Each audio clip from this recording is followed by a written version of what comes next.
Hi, I'm Mars from StrataGames, and today we are playing some Mono Blue Terror. This is the best or most popular deck in the format, at least according to MTG Goldfish. It is the deck with the highest meta share at the moment, although it's pretty tied with Jund Wildfire. Both of them are at a little over 12%.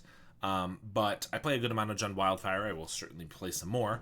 But Terror is a deck that I really enjoy, but I don't actually play that often, once every couple of months, and I generally do pretty well with it, so hopefully that'll happen today.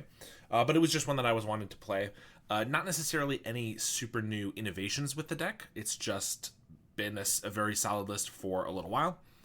So, of course, we are playing our Tolarian Terror, Cryptic Serpent, and Delver of Secrets are our threats.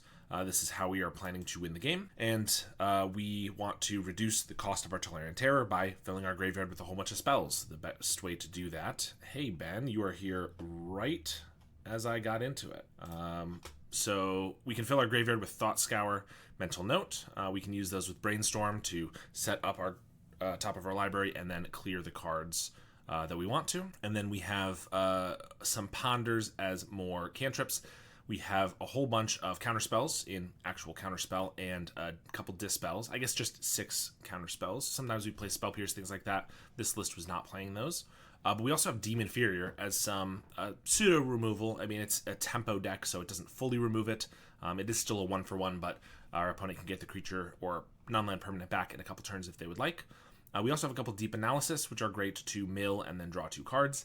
And I think the best card in the entire deck, Sleep of the Dead, which can tap a creature and make it not untap, which seems very low impact, but you can escape it for 3 mana and 3 cards from your graveyard, which can often, you can tap down 2 creatures this turn, and the next turn you can tap down 2 more, and the first 2 are still tapped, and then you can attack in past a million blockers, and it's really, really good. 16 lands is pretty standard for this deck, and then in our sideboard we have 4 Steel Sabotage, 6 Hydroblast, Blue Elemental Blast effects, 4 Gut Shots, because we don't have any actual hard removal, as mentioned, and if we go up against elves or any deck like that where we really need to kill some cheap creatures, fairies is another one. Gut Shot can be really good against them. And then one of Envelop was in the sideboard here as well. I assume this is just an extra counterspell that can be used against Dread Return for Spy combo, and I'm sure we'll find some other applications. Good against Mono Red or Rakdos, because they have a lot of sorceries that draw 2 and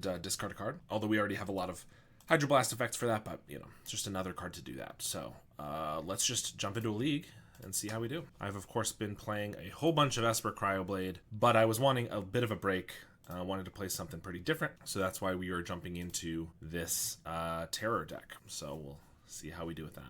All right, we are on the play. I played against this player a couple times recently, and every time they've been on Spy Walls, so that's what I'm expecting. Is this a hand that can deal with Spy Walls? We have a turn 1 Delver, which is decent, but then we have no way to set it up. We do have 2 Lorians to try to get these Terrors going, but that's still, without any additional help, Terrors aren't coming down until turn 5. I don't think 1 Delver is going to win the game, and we don't have any counter spells. I think we got to mulligan this. It's not a great hand in general. Turn 1 Delver is basically all we have going for us, but especially knowing that my opponent's probably going to be on Spy Elves, or Spy Walls, rather, I think we'd rather a different hand. This one's okay. Because I think I know what they're playing, I don't think Dispel is going to have any use at all, so I'm just going to get rid of that. If they're playing something different, obviously maybe Dispel would be nice, but I want my lands. Demon Inferior is actually some actual interaction, and then we have our cantrips here that I don't want to get rid of either. And there's the land grant. Double Saga Wildling, so Masked Vandal. Finally playing a deck where Masked Vandal's not going to hurt us. Mental Note, we get a counterspell and a Sleep of the Dead. So that's 2 spells in grave already. There's a World, it's very slim, but I could Mental Note, hit 2 more spells, and then find a Tolarian Terror and play it right away. I'm not holding up counterspell here. I could bluff it, but I think I could also just find a Delver, so I have like some reasonable hits. There's a Delver, so I think there's a good reason to play it there. Sleep of the Dead could be relevant, just tapping down a Overgrown Battlement or something. We'll probably try to Demon Inferior it first. They go for a Fiend right away, okay. They can take away either one of these. The Demon Inferior is probably the one to go for, just because if not, I can like Deem this and then get the Thought Scour back, but maybe they'd be fine with me using it on that. But I also don't have to, I could use it on something else, so yeah, they do go for it. Also, this is always a deck you want an upkeep stop, because you might want to Thought Scour yourself For example, if I look at the top card of my deck, it is a Demon Inferior. I'm going to reveal that to flip the Delver. I could get rid of it with the Thought Scour, but I actually think that's the type of card we want here. So I'm going to keep it. Do I want a Demon Inferior this Fiend to get another one back? I mean, I guess it just slows down like their Sentinels and things like that. And we get another one either way. I'm going to keep the Thought Scour for now. We already have enough spells in our graveyard, and Thought Scour, if we get a Brainstorm, could be really good. Sure, I guess I will do this. Just uses our mana. Terror is what initially brought me to your channel. Interesting. I have done a couple Terror videos that have both done pretty well. I think I got trophies with at least a couple of them. But it's not a deck I play super often, but I'm glad to hear that, and I hope that I don't let you down here. They cycle a Genercent for a Forest, and they can play an Overgrown Battlement here. That's what they go for. No reason to Thought Scour right now. So I could... YouTube, to be clear. Yeah, no, I gotcha. Sleep of the Dead I could use on this. Unless they have drawn the land, there's very little possibility that there's a very small possibility that they've drawn their land and get a Spy. Also, then they wouldn't have the mana or the creatures for the Spy. But I could just Demon Inferior. Now we have the mana that if we draw a Terror off the Thought Scours, then we could play it. Plus, each Thought Scour we play reduces the cost of the Demon Inferior, so I think we will just go for this in case we can find a Terror. We find another Sleep of the Dead. Not terrible. Of course, we're getting in for our 3, but I think I just want to get rid of this permanently, so let's go for another Thought Scour. An Tolarian Revealed. Get rid of the Battlement, and they put that on the top. I probably should also check if they put the Mesmeric Fiend on top. Second from the top, they did. So they will have a Mesmeric Fiend next turn, which is fine. Then they'll have their Overgrown Battlement. Those are both kind of slow. I think I'll pass here. If they Fiend, I'll probably cycle the Lorien so that if we have 5 mana, and if we find another Lorien, we can slam that. They do a Wildling, so they should have drawn the Mesmeric Fiend, but they actually should have shuffled away the Overgrown Battlement. There's a Sentinel, there's a Caretaker. Okay. I still think we're cycling this Lorien. Well, if we draw an island, I might want to just play it. They could have a Spy or something, but we don't have Counterspell. I think we'll keep the Lorien, because if we draw a land, I will want to just play it. Well, that's the reason to have not. If we draw another Lorien, now I can't play one. But that's okay. We will cycle one now, play an island, and I think we have enough Sleep of the Deads. Well, I guess maybe I should have held one Lorien in hand for if they Mesmeric Fiend here, because I still assume they have Masked Vandal Fiend. Well, I'm going to sleep from the graveyard, tapping the flyer. Get rid of islands first. I could sleep this too. Doesn't do a ton. It just cuts them off a little bit of mana. I guess we might as well. We kind of have, well, maybe I could have saved it for another turn where it's more important to tap down 2 creatures if I only had 5 mana. That could have been a little bit better. There's a Vandal. They don't play the Fiend, so I assume they're just understandably holding the Fiend for when they go for a Spy. We get a Lorien. I'm once again tapping out here, or mostly tapping out against a combo player, but we've had no counter spells. So now I'm going to ponder to try to find one. We're still doing pretty well. We have him on a 3-turn clock. Triple Island we're not going to keep. Yes, use its ability. Dispel, like I said, probably not going to matter. They start tapping everything. So I kind of assumed, well, they overtapped for Spy, so I don't assume that. I assume Sagu Wildling. Oh, Dread Return. Okay. Well, that's a Genercent, which does block and gain some life, but we can tap it down for pretty much forever. No reason to Mental Note here. Now I'll do a Mental Note just to see if we draw something better. Brainstorm. All right, we finally find some creatures. I don't need this Dispel, so I'm going to put Dispel, Brainstorm back on top, and I think rather than tap down this Genercent this turn, I just play Serpent and Delver and hold up Counterspell, fake a Counterspell, plus we have a Thought Scour to clear the top of our library if we want. Although we know we're going to flip this Delver, so we're going to wait to do that and then probably mill, excuse me. Crazy how Spy can also just be a beatdown deck. Yeah. I thought for a while that the beatdown plan was far inferior and would only come up like, 10% of the time. But in my experience recently, feels like it's like 40% of the time that they're going for beatdown. So it is kind of annoying that they can just do that. They have a Wildling. We have 7 mana. So I'm probably going to, I guess I don't need to mill in my upkeep because I'm getting a Brainstorm. So let's just flip this, keep that. And now I can Sleep of the Dead, this Saga Wildling, and the Genercent. Again, we're not bluffing a counterspell, but we also, if we check our graveyard, we've milled, I guess, just two of our counterspells, but they're probably going to go for it, and they have the Mesmeric Fiend, so if they find, we'd have to have 2 counterspells to get through. We're just going for, hopefully they don't draw anything good, we can get in for lethal. puts him to 8. But these two are going to stay tapped. Next turn we can tap both of these. They do have a Fiend that they can play as a chump blocker if they need to. And I'm pretty sure our sideboard maybe just has that Envelop. Yeah, sideboard doesn't have a lot. They sacrifice a bunch of their creatures with Dread Return, a bunch of their tapped creatures to get a Sentinel. Is this just because their guys were tapped? They have to have something else, right? Oh, now they Dread Return the Ent back. Okay, cool. I still just tap these both and I win, I think. But I guess they're doing what they can. We're going to Brainstorm. We don't want Dispel or Island. So upkeep, we'll mill those. I don't really know what they could have for just a green. And this doesn't have... It has Summoning Sickness, so they can't even get their food token to go off. So I'm pretty sure we just win. All right. We get the game. So Envelop can counter Dread Return, but they don't have anything else really relevant. I haven't even seen Quarian Rangers in this type of deck for a while. They don't have red spells, and they don't have this. So I think we're just probably set up decently against them anyway, although, as I said, Dispel. I don't know if it does anything in the main deck. Do they have any cards in their sideboard? I guess they bring in Dispels sometimes. I mean, it's certainly more useful than... Well... I guess it might not be as useful as like a Gut Shot, potentially. If a Gut Shot can clear any blocker, or...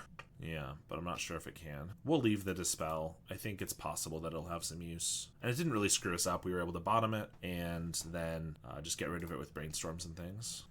Alright, this one doesn't have a lot going for it. We're very much relying on this Brainstorm, but we do have a Counterspell. It doesn't seem very good to me. I think we'll get rid of this. This one's got a lot more mill. We could probably get a quick Cryptic. I like the Demon Inferior, so I guess we'll just get rid of one of these. They have no 1-drop. Brainstorm's a great draw. So I could Brainstorm into Thought Scour on our upkeep, which is definitely an option. However, Brainstorm also makes Demon Inferior just 1 mana. They land Grant. Now they have a Fiend or a Battlement. They play the Battlement. So next turn they play Forest. They can like Winding Way. They have a Lotleth Giant in their hand, which is kind of a dud. Troll, so they really only have a Fiend and a Winding Way. I kind of want to find a counter spell for the Winding Way then. So I think we will Brainstorm here. Double Delver. Well, I could just put back like Terror, Thought Scour. No, because then we draw the Thought Scour. So we put back Thought Scour, Terror, and then, because we're going to draw the Terror, or I could mill these with a Thought Scour, but I think I want to flip both Delvers. So let's just do this. Not mill, and get 2 Delvers that flip right away. That seems pretty good. Woohoo! Mono Blue Terror, or MUT for short. Indeed. It is quite the deck. Always on top. Wall of Roots is a free play, basically. So they can Winding Way and Fiend still, or cycle a Troll. There's the Fiend, and... I mean, they probably take Demon Inferior, I guess, or Thought Scour because they don't care about our hand and just don't want us to draw into counterspells. All right, well, they know our hand, and they're about to know what we flip. I know their hand, but their Winding Way could find them a Spy, which could win them the game. So I could Thought Scour. If I mill these away and either find Envelop or I find a Counterspell plus an Island, then that could be decent. Whereas if I draw the Thought Scour, I don't really have an out this turn. I could still find the Envelop, but I have fewer outs. I think I mill. We find a Lorien and an Island. 1, 2, 3, 4. So that's not going to do it. So we're going to have 1 unknown card from them, which is this Lorien. So it's possible if they wind away into a Spy, they won't go for it because... we could have a counterspell, but it seems unlikely. We will see what they get. They don't find a Spy. Wildling, Caretaker, Battlement. 1, 2, 3. They could play a Wildling. Play the Battlement. Play this Caretaker for free, I think, and then play the... or tap for 4. Yeah, they do realize that. They just got a Vandal down, I suppose. And a Sentinel. That blocks. And they Roost-Seek. They don't even want to keep that. Interesting. I guess they have their last land, so if they find Spy, they want to win with it. Attack with the Fiend. That 1 damage will definitely add up. We'll cycle our Lorien, get an Island, find a Brainstorm. I mean, I'm going to be casting that. Hoping for a counterspell. Very nice. Put back 2 Islands and just cycle a Lorien. Not only does this clear the top of our library, not that this, maybe this isn't a big deal, but they only don't know one of our cards again, so the chances that they think we might be tapped out of counterspells are high, but we found one, so we can trick them kind of, I guess. No reason to play creatures when we have counterspell and that can keep us from dying, especially when these can win us the game in 2 more turns. They do get to lead the Stampede. I feel like I have to counter this. Now, of course, if I counter this and then they top deck a Spy next turn, it's pretty bad. But if they find like a spy that I have to counterspell and a Generous Ant and a Wildling, and then they can block, it's kind of bad too. So they're going to play their Giant to ping us for a couple and just be a big guy. So we have them dead in 2 turns, and then we can play these guys. Hopefully we top deck a counterspell. Mental Note could be a counterspell. Demon Furier for 2 mana. Doesn't really matter that much. I could get rid of like a Battlement, which, yeah, I think we save the Demon Furier in case they get a Reacher or a Flyer, and we'll just play these out. And because if they top deck a Spy, they're going to slam it regardless at this point, so they're not going to wait around for a counterspell. All right, we won the match against Spy. After losing so many matches to Spy with Esper, at least I am capable of playing a deck that doesn't automatically fold to that one, which is nice. Also, since we have a fair amount of people here, if there's any suggestions people have for other decks that they'd want to see me try, I am potentially open to decks. Otherwise, I have a lot of decks that I've played that I'll probably just keep playing. You'll definitely see more Black Sack, Esper Cryoblade, Jund Wildfire, Dimir Fairies, all my favorites. But if people have some interesting decks they want to suggest that I haven't played maybe, feel free. Although, of course, know that if it's combo or storm, not super up my alley. So you'll have to pay me if you want to force me to play a storm or combo deck, but that could still be arranged. Any interest in Esper Gates again? Yeah, I do think that. So I just put up another Mardu synth video, and I prefaced that one by saying I played a few decks recently that I really want to try again because I didn't necessarily feel like I played them perfectly, and one of those was Esper Gates. So I think I'm going to try to do that one again in the next couple weeks. And then the other one was Abzan Pestilence, Food Pestilence. I really enjoyed, but I didn't necessarily have the best luck or play it perfectly. So I think that's another one I want to try again. So no Mogwarts. No, not unless you really force me to. Esper Gates, Food Pestilence. Yes, those are the two of the decks that I'm looking forward to playing again. This hand looks great. A lot of interaction and ways to fill our graveyard. I just played against this opponent yesterday. I can't remember what they were on, but they just said no, not again. Also, Boros Moxite was sick. More of that. Yeah, so the Boros Moxite list was cool, but I did mention some issues I had with it. I tuned it up a little bit and made it a Jeskai Moxite list on stream, and that one I actually really liked. So I'm planning to have a video. I haven't recorded it yet, but I'm planning to make a video with Jeskai Moxite as well. I played like 3 matches before I had to stop. Ooh, so it'll be a full league this next time. Okay, Double Delver. I mean, this looks sick. I draw one of these, then next turn I draw the second one, and I can play them both, and I can flip 2 Delvers on turn 3. So that seems good. I will not shuffle. Very cool. Any plans for Blue-White Familiars? So I don't love... Ooh, looks like we're against Black Sack. I should have remembered that they were on that before. I think if you are going to play an Ephemerate Archaeomancer Muldrifter deck, Blue-White Familiars is basically the combo version of that. It is a control deck, but it's very hard control to the point where it wants to combo. And if you want to play that as just a control deck, you want to go Jeskai. So I probably won't go for Familiars just because I could get into that like having to combo portion that I don't care for.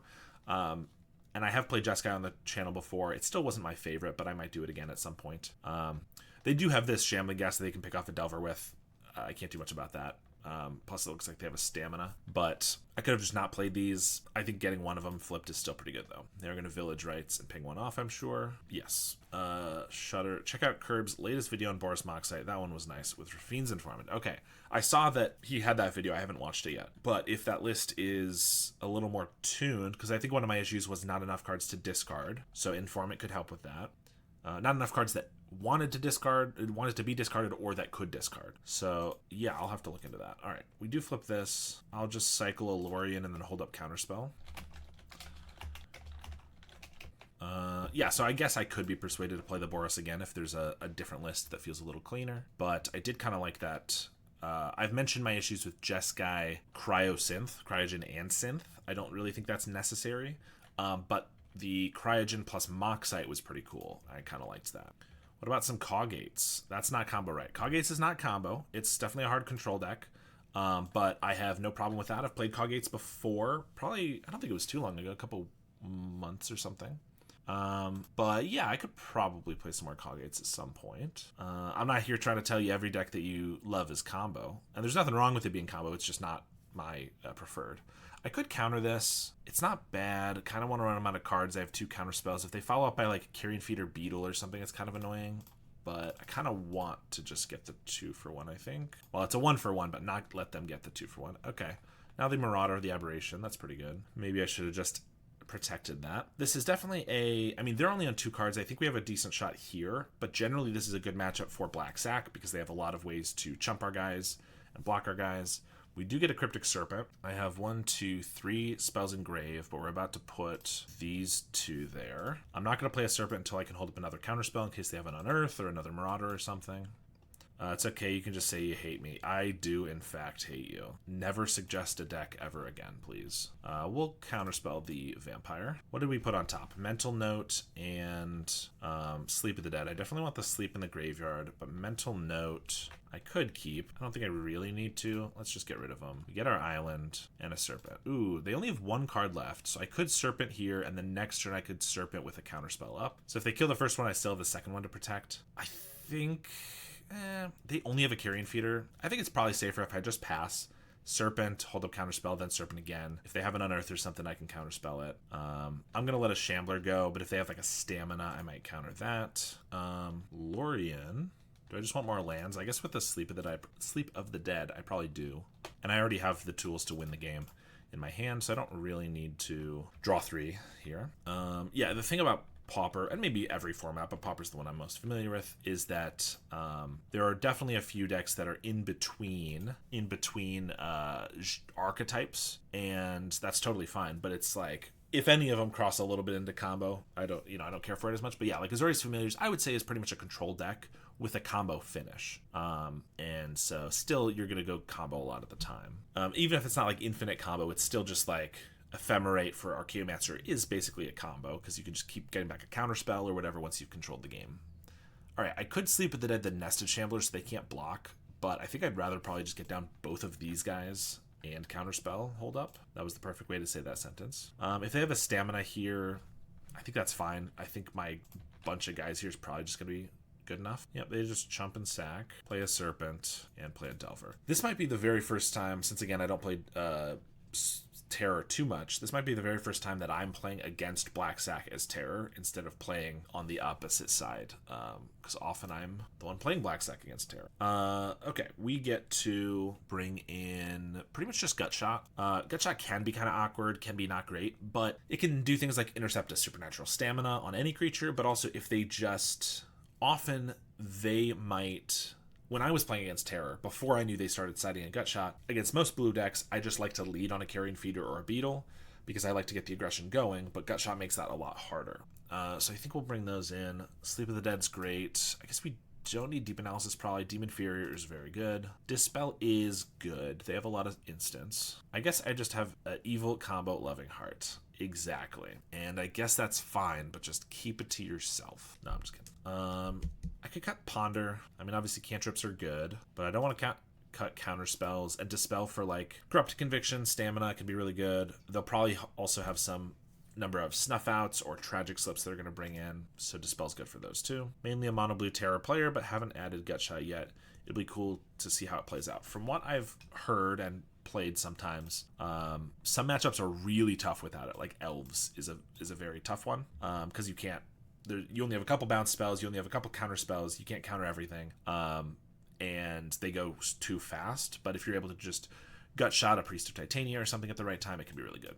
All right, we have 2 lands. I think this is good enough. Sleep is great, but is it what I need right here? I guess it's pretty nice to put back with a Brainstorm and then Mill for later. I almost want to put back the Serpent, but that seems crazy. I guess it is just Sleep of the Dead. We already have a little bit of interaction. Shambling Ghast. So I could just pick that off. I don't think we need to at the moment. Although if I wait, then they could like get a Village Rites, but if I just pick it off, they get a treasure anyway. They have a Nested Shambler. Swing for 1. I mean, this is a pretty good start for us. Not very aggressive. Brainstorm. They're going to go for Village Rites. Okay, that's fine. They're going to go for another one. Okay. Still not very aggressive, but they are getting their value while we're tapped out. Ooh, okay. I think we just want to put 2... This is annoying because I want to put back 2 Lorians. and then mental note them away. But there's no guarantee I actually hit an island there, so I guess I just have to put back 2 Lorians and Lorien them away. But obviously I prefer them be in my graveyard. We draw Delver. Well, they got rid of their Shambling Ghast, so I think Delver's probably fine. We can set it up with a Brainstorm, which we probably will if it's still around.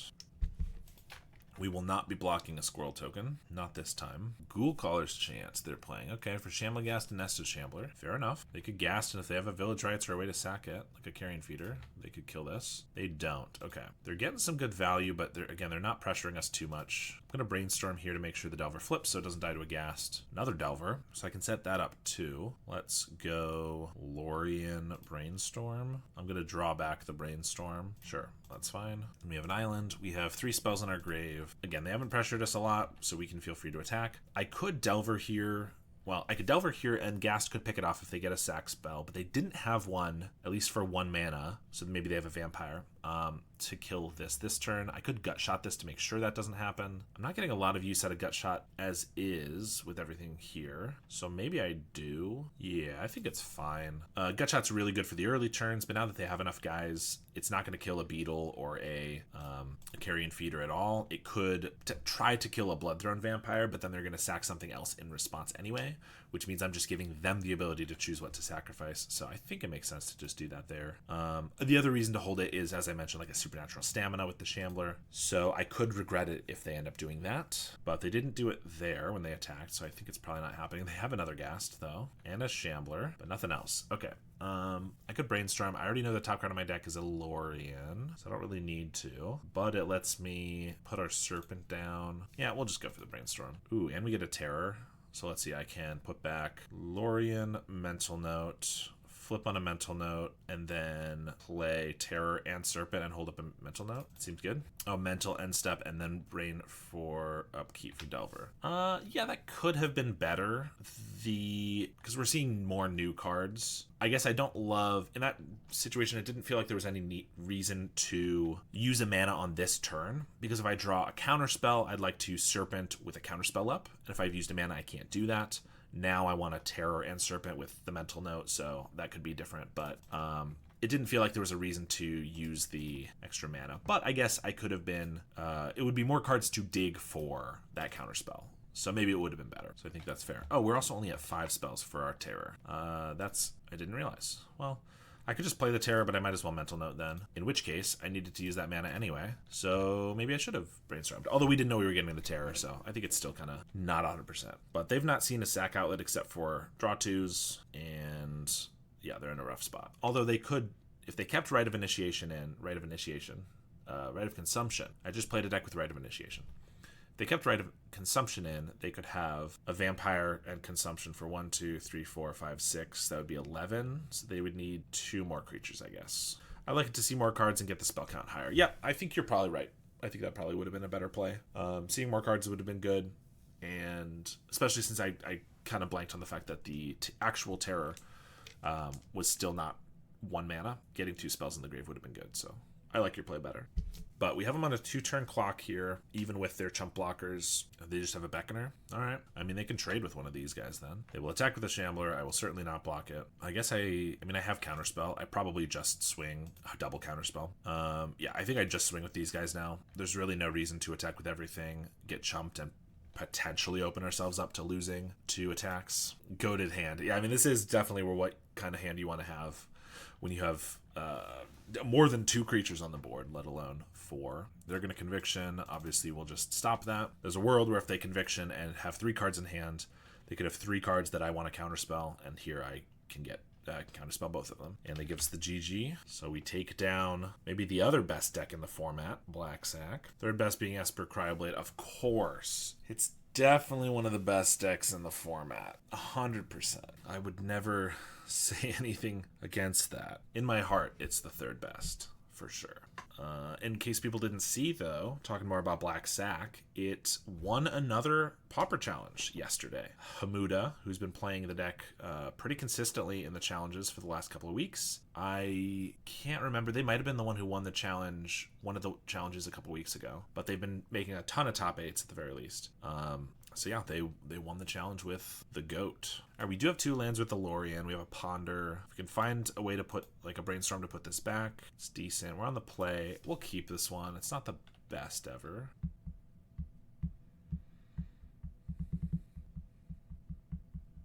All right, we're gonna start with the Ponder, of course. And we get Demon Inferior Terror Island. Depending on the deck that they're playing, I like Demon Inferior. I like Island. I kind of don't like the Terror at the moment. I could keep one of these and then like cycle the Lorien, but I kind of want Brainstorms and Thought Scours right now, so I think I might just shuffle. We get a Terror anyway. Hi, which list are you playing? If you do !deck, you will see the deck list. We are playing Mono Blue Terror, and yeah, trying to see if it's still the best deck in the format. Not really. It's just a fun deck I haven't played in a little while, so we're giving it a try. Oh, we're against Rakdos. We have a lot of sideboard cards for this matchup. We'll cycle another Lorien here. Our hand's not looking great against them. Dispel could be okay, but like a lot of creatures we don't have a way to get down yet. Deep Analysis, not great. Counterspell's a good draw. I would love for them to like grab the prize with the Fiery Temper. I can counterspell and dispel, and then we just get these, start playing these guys. They have a Kitchen Imp. I think I will counter that. It's not quite as much value as countering like a draw 2, but it's a lot of damage. Oh, now they have the Bog, of course. Yup. Well, this hand is going to be really bad without anything. Demon Inferior, not very good. Unfortunate. A meta deck? Are you okay? Do you feel feverish? I'm feeling great. I love meta decks. I love combo decks. I'm going to be playing Ruby Storm next, and I feel fine, I promise. Alms of the Vein. I play meta decks every once in a while. They get in for 1. Yeah, that Bojuka Bog just wrecked us. If we get a Brainstorm into like a Thought Scour, we'll be in a better spot, for sure. Ruby Storm, Nurse get the Iron Lung. I'm fine. I'm using this clip for pro combo propaganda. No, I take it back. You can't clip that. It's dishonest. I would never say that in my right mind. Okay, Thought Scour is something. Counterspell is okay. We milled 1 spell. They bolt us, which is really annoying because I would like to dispel it, but I don't want to tap out a counterspell here. Flashback of Faithless Looting. That could be one worth countering. I let it go and just counter whatever they cast. Fiery Temper. Well, there we go. We get to use our Dispel. Now they have another Bog. Oh, well, they Carnarium to the Bog, so I guess we knew that was coming, but... Wizards reprint Mental Note, you cowards. True. I have not built Terror, Mono Blue Terror in person, in paper, partially because Mental Note is outrageously expensive. I mean, it's like $5, which I guess isn't the most ever, but when you need 4 of them for 1 deck, it's a lot. We're probably dead. But Sunrays 1994 subscribed with Prime. Thank you very much for that. I am working on, at some point, trying to get some emotes for the subscribers so we can have some fun little things going on, but that's still going to be a little bit. I guess they just don't do much until we tap out, but if I tap out, I die probably. We have 2 spells in our grave. I mean, I think we're pretty much dead.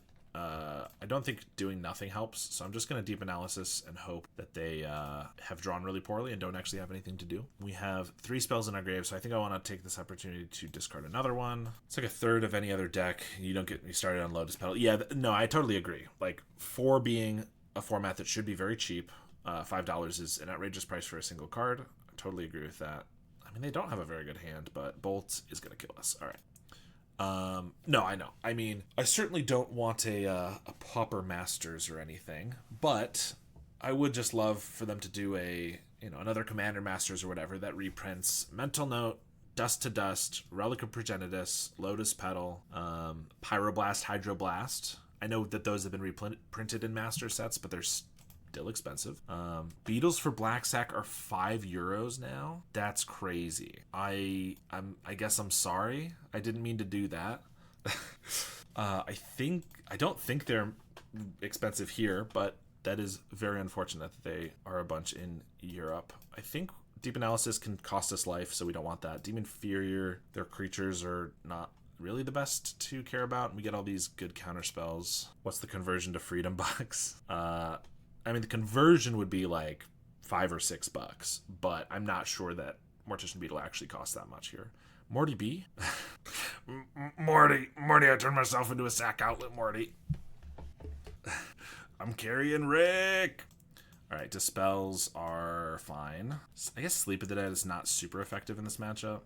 Definitely dispels better. I can keep one. 10 out of 10 no notes. I'm glad that I did your jokes justice with my impression. I think this is pretty good. Envelop is good because it gets all their draw twos, and Alms of the Vein as well. This one's got a lot of counter magic, so I think we keep. Can't wait for the Rick and Morty Universe Beyond set. Oh yeah, that's I've been saving up my pennies for that. That's exactly what I'm waiting on. We're playing an island passing. Probably just brainstorm, maybe cycle a Lorien or something. Show and tell reskinned is show me what you got. True. That'd be a good one, actually. Now you're going to make me want to actually have this exist. Don't do that. All right, we'll brainstorm into... I mean, I'll keep every blast I can, I think. I have to cycle a Lorien here, though, in the upkeep. So I guess we get rid of Mental Note. I might just get rid of a counterspell, because, like, these can't get Kitchen Imp, or these can't get Kitchen Imp, but... Or a couple of their other black spells, but mostly Kitchen Imp is the one I care about. Maybe I get rid of a Lorien, but I also kind of want to make sure we hit our land drops, so I think we just do that. So we'll get an island, play that and pass. Plot a highway robbery, and we'll brainstorm again. I mean, maybe this is too many at this point, do we think? Yeah, I guess maybe I put back, like, these two. Then I Thought Scour. I guess it might as well be these two. I mean, this is televising that we probably have a bunch, because it's, but yeah, I just want our terrors to actually cost a little bit. 1, 2, 3, 4, 5, 6. I guess I'll play a terror for 1 mana. Market price for Mortician Beetle is sitting at 75 cents. Y'all need some Beetle influx. True. Whoa, that hand doesn't want your opponent to play the game. Also very true. So the highway robbery is annoying because it doesn't actually make them discard here, so it's not a 2 for 1 or anything. I think we just let this one go. If they get like a sneaky snacker out of it, it's fine. We can counter a lot of the ways to get it back. And also I don't want to do that and then have them like pyroblast this terror, because I think just this one terror can probably go the distance. And a Faithless Looting. This might be worth countering. Oh no, the Balustrade Spy fell into the giant vat of acid. I guess no one should be playing that anymore. True. The only thing they can madness... Yeah, I think this one's worth countering. Just slow them down a little bit. If they want to pyroblast it, that's fine. They shouldn't be able to kill this because it's got the ward. We don't need to Thought Scour in our upkeep. Cryptic Serpent's pretty good. If I play Cryptic Serpent, they could pyroblast it. I probably just let that go. I think I'd rather just wait on it. Spy's kind of fizzled out from what I've seen. Everyone started heavily teching it and folds to graveyard interaction easy. That has not necessarily been my experience. There was like a week or two where I felt like they, at least online, were playing where it wasn't coming out quite as much, but then I feel like I've seen it a lot in the last couple of days again. And while Graveyard Hate is good, they also can just they usually wait for a Mesmeric Fiend or whatever, and then I don't know, maybe it's just because I've mostly been playing Esper Cryoblade, which is very slow, doesn't have a lot of untapped lands. Like, there's a lot of reasons why it's not a great matchup there, but it feels like it can be kind of tough. I think I'll play a Serpent now. I still am only holding up one counter spell, I guess, but it feels like with them flashing back their Faithless, they don't have a lot going on. I wouldn't say easy. They have a lot of ways of getting rid of Graveyard Hate. Yep, that's definitely kind of my point. We saw an Affinity deck, main deck negate on an earlier stream. True. Yeah, we did see that, didn't we? Grab the Prize. Definitely one I want to counter. That opens them up to killing the Serpent, but that's fine. They could just Red Blast this. I mean, I can't do much about that. I think we'll just counterspell. All right, that worked, but they have Grab the Prize with Alms of the Vein. So Snecker is coming back. They deal us 5. We go to 8 if they attack with Kitchen Imp, but we have 11 damage here. I mean, it could be scary if they have just all action now, because we do have 2 counterspells, which is really good, and another Terror, which we might as well play. So 2 counterspells feels like we're in a good spot, but if they just have, like, this attacks for 4, we go to 4. If they just have a whole bunch of ways to deal in damage, is pretty tough. They play a Jagged Barons, which is also puts us in Lightning Bolt range. So every Lightning Bolt is lethal if they attack with these. This doesn't really change the clock much. It can be an extra blocker, which can technically keep them alive, but then I can try to Hydroblast the Epicure if they don't attack, like, afterwards, so I think that's fine. I haven't been on the leagues lately, so my opinion may be flawed. I've been too addicted to a Mega Bonk. Yeah, I mean, leagues change so quickly too, so, like, if you're not keeping up a lot, then your knowledge can become stale of the meta very quickly, which can be pretty frustrating as someone who's always trying to keep up with the meta. They have an Alms of the Vein, which we have a counterspell for, but if they have another Alms or something, we could die. They have a Pyro or a Bolt here. We have a Hydro, and we'll see if they have something else. They have a Bolt. All right, well, they got there. Trying to figure out if I did if I played wrong. Should I have not countered the Faithless Looting one or two of those times to hold more counter spells? I did get rid of a red blast or blue blast early, but we also had way too many. I could have gotten rid of one of the actual counter spells for another red blast, but here we needed an actual counter spell, so I feel like that wasn't wrong. We held a Serpent for an extra turn when maybe we shouldn't have, but we wouldn't have been able to protect it. I don't know. They're gonna play 7 Jagged Barons. Watch out. I mean, that's true. They just they're splashing blue for Ghostly Flicker to flicker it a whole bunch of times. Ping us for lethal. I wouldn't be surprised. Beautiful stack. Sadly, it didn't sway your way. Yeah, it happens. I don't know. I don't think I made any like huge mistakes. I might have. Maybe I shouldn't. You know, maybe I should have played slightly differently. But I don't think I made like. I don't know. Oh well. Take a lot for them to get rid of a Serpent unless they had a blast. Yeah, I mean, I was expecting the blast for the Serpent. I was like, if they go double bolt on it, I'm happy with that. But if they just blasted it with like a pyro, then I'm not as happy with that. But I guess my one terror was winning the game as long as I didn't fold to everything else. So maybe it would have been fine. I don't know. Would have been such a fun end for a paper game. True. But since it was online and I didn't win, it was a terrible end. Well, I guess we'll just Delver turn 1. We can flip it with the Brainstorm if it survives. They Epicure, so they are red, but they don't have a way to kill this or just don't want to kill it. I don't currently have any reason to save my mana, so I think I'll Brainstorm to make sure the Delver flips. Looks like it was gonna anyway, but you never know. Demon Furior feels like it might not be great against red, so I think I'll put that on the bottom, and I'll show a Lorien, reveal it, play an island, and I mean, it's 3 damage. I probably got to attack even against a red opponent. No 1989C. Subscribe with Prime. Thank you very much. I hope it serves you well. I could cycle. I could ponder. I think I'll just cycle away the Demon Furior. This way I also hold up a blue in case it maybe forces them to play around a Spell Pierce or something, maybe. Yeah, so they are Burning Tree. I mean, they'll probably just play a Ren's Resolve or a Rally, whatever they have, regardless, but maybe it can make them think twice. There's the Impulse. Sure, we'll let it resolve. There's a Rally and a Great Furnace. I guess we'll pop that out. Swing for 1 with the Epicure. We'll cycle this Lorien. Now I guess we ponder, hold up Counterspell, unless we get something else. Brainstorm. I think Ponder's probably better without a Mental Note at the moment. Or Thought Scour. Thought Scour, Terror, Island. I don't care for the Island, but I kind of like the Thought Scour. I think we'll keep this. Get the Thought Scour first. So now I can hold up Counterspell or Brainstorm Thought Scour, and then I could get down Terror and a Serpent next turn. So I probably hold back the Aberration this time. They go for a Rally, I Counterspell, then they bolt the Aberration and get in for 3, but then I get to play one of my guys or something. Let's just pass. I think this trading is reasonable, and then trying to win with the Serpents. They just Galvanic. That's fine. With 2 giant creatures, I would rather just have them having fewer creatures. I don't want them to be able to go around our guys. We do have 4 spells in the grave here, so that means 3 mana for these guys. I have a Terror that I'm about to draw, and then an Island, so I might as well draw it. Brainstorm, Demon Furior. I can do Demon Furior for 1. 1, 2, 3, 4, 5. I could Demon Furior for 1, and then Serpent. Or I could Demon Furior for 1, Terror, which survives better, and then Mental Note away these 2 islands that I don't want. No, I'd need I'd need one of the islands for this. I think, yeah, we'll do Thought Scour then. Put this Demon Furior on this guy. I could Serpent, but then they could like Tomb Raider and then bolt it, which is not a bad deal for us, but I might as well get the guy that they don't have that option on down, I think. Ren's Resolve, can't do anything about that. Burning Tree, Bushwhacker, if they have a land. No, they've already played their land. So they can't do both of these this turn. They're going to wait on them for next turn. Ginger Brute. Okay, then I'm going to Mental Note because I don't want to draw that Thought Scour. I just want to draw into some counter spells or something, I think. Oh, you can also Thought Scour away the Burning Tree. That's true. I mean, now I can't because I got rid of this. Yes, that is a trick I should keep in mind in general. I don't really care to get rid of the Burning Tree because if they want to draw a 2/2, it's not a big deal for me. But yes, it is definitely something I should keep in mind. They Galvanic while I'm tapped out, so we're at 11. We get a Delver. That's a blocker. That's not bad. Another Thought Scour. So we're going to Burning Tree, Bushwhacker. Activate this. Yeah, I could Thought Scour, but I definitely want to play the Delver and the Serpent, so I just have as many blockers as possible. So let's keep the Thought Scour to, again, like bluff a Spell Pierce or some sort of interaction. And we'll use that probably at our end step. There's the Burning Tree. Yeah, but it's a tempo issue. It's a 2/2 that gives him a follow-up free spell, in this case Bushwhacker. If it is another spell, it wouldn't have mattered much. I mean, I agree with that.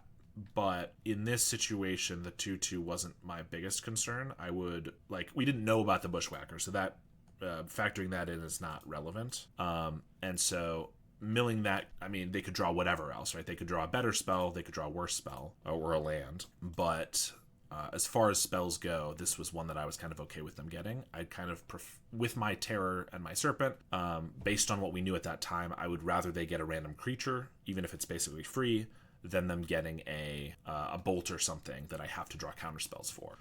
And maybe it doesn't look great here now, but again, we didn't know about the Bushwhacker, we didn't know about the Tomb Raider, and also them attacking here is still not great. Like, they can't even attack with this guy because I could just eat, trade, and take 2 extra. So yeah, maybe if they get like another rally into a Bushwhacker, it could be good, but my point was, I don't think a random card for them was on average better than a Burning Tree, like, or worse than a Burning Tree, or whatever. Like, in the way that I'm fine if they got it. Sleep of the Dead's pretty decent. Fair. Yeah, that's all. Well, we'll see if we can flip this. Tolarian Terror. That's not a bad draw, but obviously not going to flip. So we're at 9. They have 1 card in hand. Blood token for a new card, so 3 cards they can look at. Ginger Brute can put us to 8. Theoretically, they could get, I guess if they get rid of the blood token, they couldn't, but otherwise they could get 2 Galvanic Blasts, which could deal us lethal. So I need to go pretty fast here. So I could, like, sleep 2 of these, attack with these 2, but I can't get down the Terror, which is kind of awkward. So I probably just sleep 1 of them, attack with these 2, play a Terror, then I have a blocker. I'm only taking 1 extra, which could be the difference, but I think it's probably worth it to get in. So I'm gonna swing with these 2. Play my Terror, tap down there. I guess I could tap down their Ginger Brute, so I could have played it a little slower and tapped down the guy that I know can get in for free. Now I don't think that's better than just tapping down one of the 2/2s. Although I could chump a 2/2, block a 2/2, which means they're getting in with 3 1/1s. No, because I'm tapping this down, block, they get in for 2/1. Yeah, I guess it probably makes sense to tap down the one they can get in for sure. Plus, that can gain them life in case that becomes relevant. Because I can already block the Emissary. I can already block the ones that deal 2 damage, and this way they don't have a free damage to get in for. They have an Epicure and a Bushwhacker. Block. I guess that's lethal. Well, I mean, they had to have Epicure, pretty much exactly Epicure Bushwhacker, because Epicure dealt the 1 extra damage, and this right here is exact. So they didn't even use their blood. I mean, that happens. I could have played around this for sure, but I also think that they had to have those exact 2 cards that, I felt like I had to start attacking, so maybe I just attack with 1 there, then I wouldn't die to that combo. If I had some counter spells, of course you want to play as safe as possible, because it's like, oh, I don't want to just throw, but I was low enough that a couple blasts or bolts could start killing me, and so it felt like if I hold back too much, then I could just die to the burn. So that's potentially on me that I played that not great. We can definitely cut these 6, I think. Counterspell's not super great just because it's too expensive, but I think it's better than Demon Fury or Deep Analysis. Envelop, I guess Envelop is still good here. It gets their draw 2s and it gets their rallies. It's not amazing, but it's probably better than like a random counterspell just because it's too expensive. Or Dispel, but that gets bolts and blasts. Tough spot. Yeah, I mean, it's just one of those, like, maybe I could have played better, but also, like, maybe I could have played around exactly what happened, but was that actually the correct thing to do? And I'm not 100% sure. So I don't really feel bad about it, but I don't know. I guess Counterspell's decent. Sleep of the Dead is pretty good here, because they have a lot of blockers or attackers. Yeah, I think maybe just, like, a Counterspell. I know Counterspell's going to be great at some point, but it's just expensive. This hand looks pretty good. Double Blast. Sometimes you got to make them have it, and sometimes they do. Them's the breaks. Yeah, no, for sure. I'm trying to balance, like, I'm not trying to be like, oh, well, I definitely didn't make a mistake or anything, and like being too arrogant or whatever, but also being like, well, did I make a mistake or did I play properly? And I just, they had it when I made them have it. But I didn't specifically think out, oh, if they have Epicure Bushwhacker here, I die. So if I had done that, maybe I would have played a little differently. Whatever. So I could Delver. It probably just dies to whatever they have. Like, they could bolt it, which I guess I don't want to happen. Yeah, we'll just pass here. I have a Hydroblast or a Blue Blast. If they have a Tomb Raider, I would like to counter that. If they just have an Epicure, I mean, honestly, a Percussionist I'd like to get rid of too. That guy's just really annoying. It's a 1-for-1. It's nothing amazing, but this is going to get a card later. Now I'll play a Delver, and I can protect it if I want. I don't know if I really want to, but it's at least an option. There's a Tomb Raider, currently no artifact. Ooh, okay. They're in a tough spot. I guess we're gonna just mental note. This potentially could draw us into like a brainstorm to like set this up, but if not, that's fine. We'll try to flip blind, and we do show them a counterspell. Why not? I mean, they have 1 land. Their guy's a 1/2. And I have 2 counterspells, so I'm certainly going to start attacking here. There's a Ginger Brute. Good luck with the rest of your games. Gotta go. Thanks for hanging out. See you later. I kind of want to counter this because it represents 2 damage between these 2 guys, so I think I will. I mean, if they bait with that and now they play a land, you know, maybe they get me, but I also still have a Hydroblast. I don't know. Like, if that was a Tomb Raider and they already had an artifact, I would probably counter that.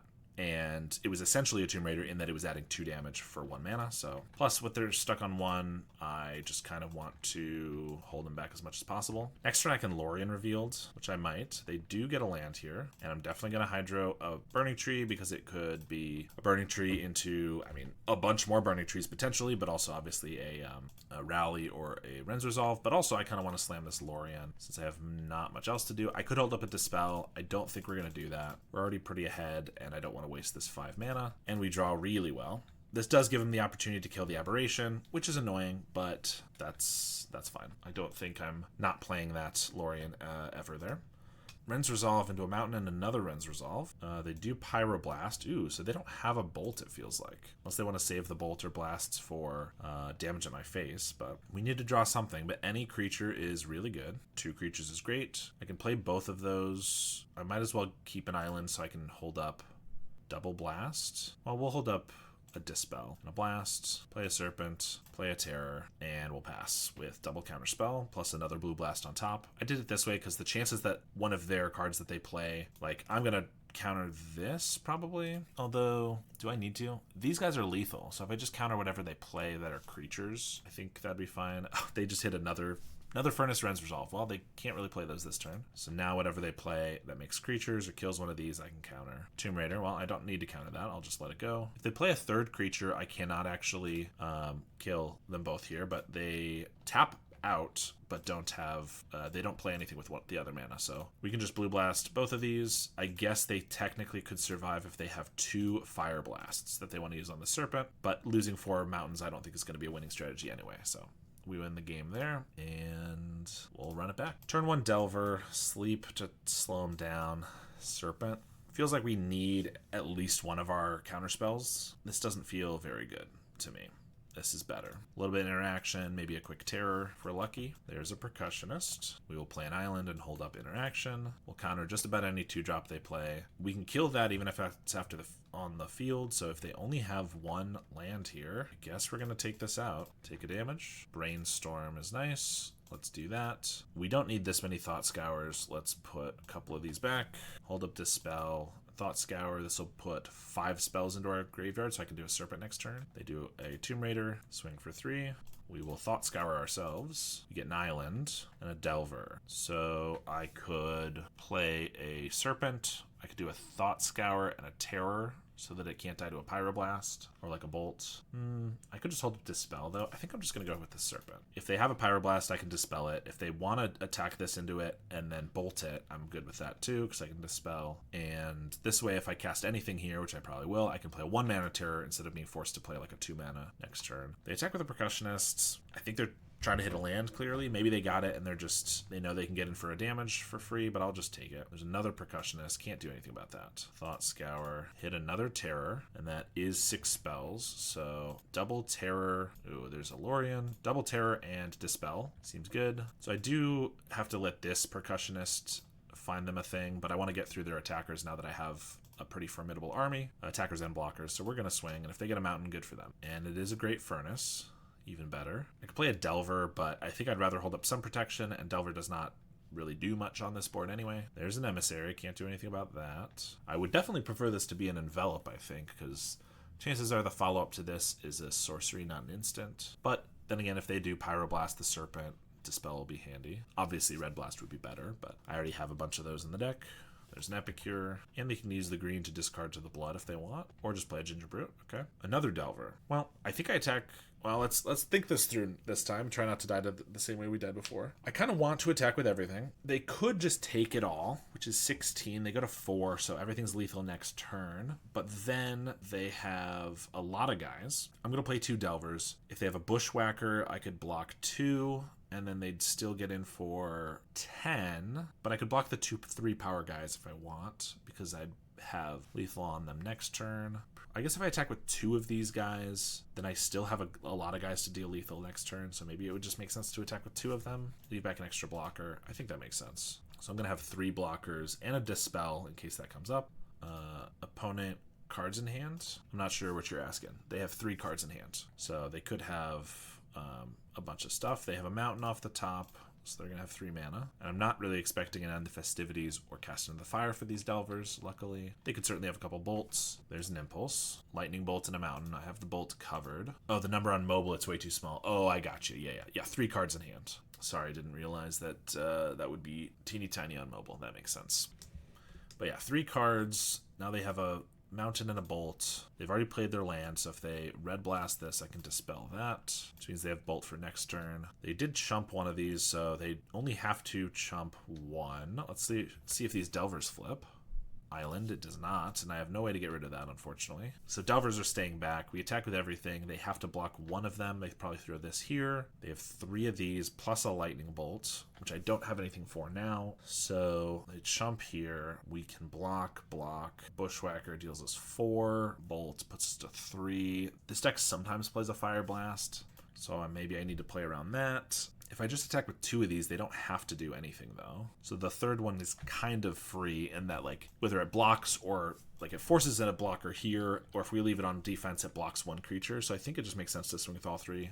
We're not attacking, ever. We're attacking with at least 1 or 2 guys, so I think at this point it just makes sense to do all of them. And hope they don't have the perfect cards again. I guess an Epicure and a Bushwhacker. They have a Mountain. I guess they had a Mountain in exile, so that's good too. Epicure puts us to 12, Bolt to 9. Bushwhacker, we block, puts us to 5, so Fire Blast wouldn't kill us.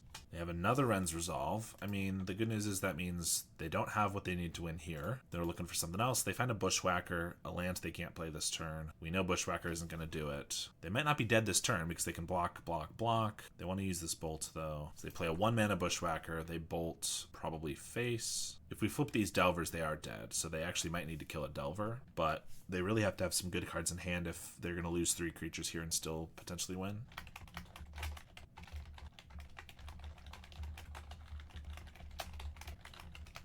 They bolt us. Mountain in exile. They can't attack. We'll see if we win off the Delver flipped. Envelop. Envelop is going to win us the game here. So we'll swing with everything. I mean, these should win the game, but if they have a Fire Blast, technically they could still survive. And each one of these forces a chump block, so I think it makes sense to just swing with everything. And they take it. Go to -17. All right. 3-1. Going to the last match. Not too bad here.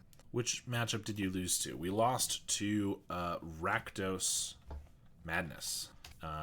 It was pretty close, I think. Well, we got kicked. We lost 2-0. We almost won the second game. Whatever. Yeah, they killed us pretty handily. We have double Delver, which is kind of cool, but only 1 land. We're on the play. We have a Thought Scour. I think, why not? Let's give this a try. See if we can win off just the back of Delver of Secrets. Or 2 Delvers of Secrets, potentially. They are on Fairy Seer. So mono blue could be Dimir. Dimir would probably be worse for us. See if we flip this Delver. We don't. It's an island. However, we would love to keep an island, so I'm not going to Thought Scour right away. I can hold up a counterspell. I think I just want a Delver of Secrets again, and we will not attack. We'll pass. And the other 2 wins, let's see. We played against Black Sack. We won there. We just did Red Rally. We won there, and match 1 was Spy Walls.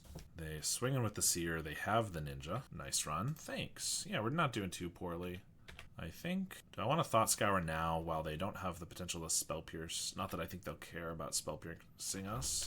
Maybe. I think it's fine. They are Dimir. Okay. We are going to Thought Scour. They are Dimir, but they're also playing Hacker. So I believe Skura had who plays a lot of mono blue fairies, had a newish Dimir fairies, but instead of Dimir control fairies, it's Dimir tempo fairies. So that might be this. Whereas it's basically mono blue fairies, but it plays Snuff Out, a couple cast down maybe, and like a one of Thorn of the Black Rose, as opposed to like a whole bunch of removal and stuff. It's a little different, but I don't think I've played against it yet. I've just seen it going around. They might be deciding if they want to snuff out one or both of these right now, which I think is fair. If I do flip them, they're going to deal 3 damage to them anyway. If I don't, it's only 1. Or maybe they're just, you know, grabbing their pizza rolls from the microwave or something. Me too, honestly. Opponent disconnected. Yep, they really got to get those pizza rolls. Well, what do we do in the meantime? Let's see, it's only been about an hour and a half. I'm probably going to play another league with this deck afterwards, because I'm enjoying it, and I like to play a few matches, a few leagues with the same deck. They rejoined. I'm adding pizza rolls to my grocery order today. Thanks for reminding me they exist. You are welcome. Ooh, I drew the Brainstorm, so I could ensure these flip, but then I'm not holding up Counterspell. Unless I get a land, which I might. Let's go for the Brainstorm, I think. Oh, we also milled Sleep the Dead, which is real nice. Thought Scour Island. Okay, so Demon Inferior. Huh, this is interesting. So I could hold up Counterspell, which is obviously good. Or I could Demon Inferior the Ninja. We get in for 6. I could just not care about the Ninja, too. 1, 2, 3. I could also just get down a Terror, actually, right? If I put back Counterspell Demon Inferior, which, to be fair, is me getting rid of a lot of good value. But I could play an Island. I could Thought Scour those 2 away. That would be 6 spells. I could get a Terror down. But then I'm not holding up Counterspell for it, so I don't think that's quite good enough. I do want this Island, so let's just show a Demon Inferior. No, we want the Counterspell. Let's just show the Thought Scour. Yes. Yes. Play an Island. I think I'm fine if they want to loot here. We get in for a lot of damage, and we just hold up Counterspell. I think this is probably for the best. Had some other interesting lines, but there's a Seer. Seer blocks these, but not doesn't trade with them, so I think I'm fine with that. They could also have a Spell Stutter here, so I'm probably not going to Thought Scour at the end step, just good because it'd be free value for them, plus then they could double block. They play another Fairy Seer, now they can double block, which I don't love. So I think we will Counterspell this. If they have a Spell Piercer Dispel, that's fine. They have a third one, okay. Fair enough. We are drawing a Demon Inferior, though, but I guess we haven't drawn enough cards for it to be very cheap. They loot with the Hacker, get rid of an Ambusher. So I could draw the Demon Inferior, Thought Scour myself, Demon Inferior one of these guys. Yeah, I mean, I kind of want to keep my Aberrations, so I think that's fine. We're not holding up Counterspell, but they don't seem to have a lot of removal or anything anyway. Thought Scour, we get another Terror. 1, 2, 3, 4, 5. So Terror's not 1 mana yet. If it were, I think playing 2 Terrors here would be worth it. But since it's not, I'm going to Demon Inferior one of these guys. Next turn I can do 1 mana Terrors. Hopefully I get, well, not necessarily hopefully, but if I get an Island, I could do 2 Terrors and hold up Counterspell. Either way, these Ambushers are just doing some pretty good work here. Putting them to 8. They cast one of them down. That's fine. Swing in for 3.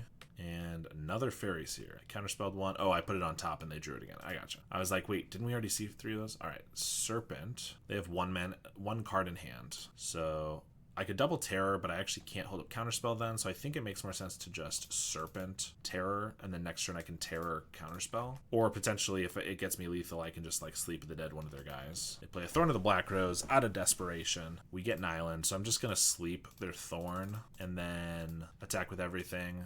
They have to chump these 2. We get they either chump this or we get the Monarch. We also then play another Terror. We're in a very good spot. All right, we get, I guess we get Gut Shots here if they're ninjas and fairies, especially with Moonscircle Hacker, Spell Stutter Sprite. Gut Shot feels decent. Demon Inferior was fine there, but in general doesn't actually seem very good.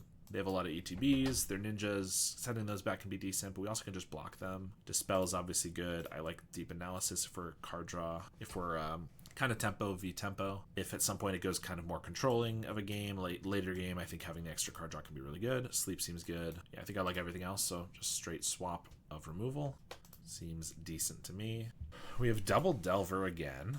It worked before. We do have a Gut Shot. We don't have anything else. But Double Delver, why not? Let's try it one more time.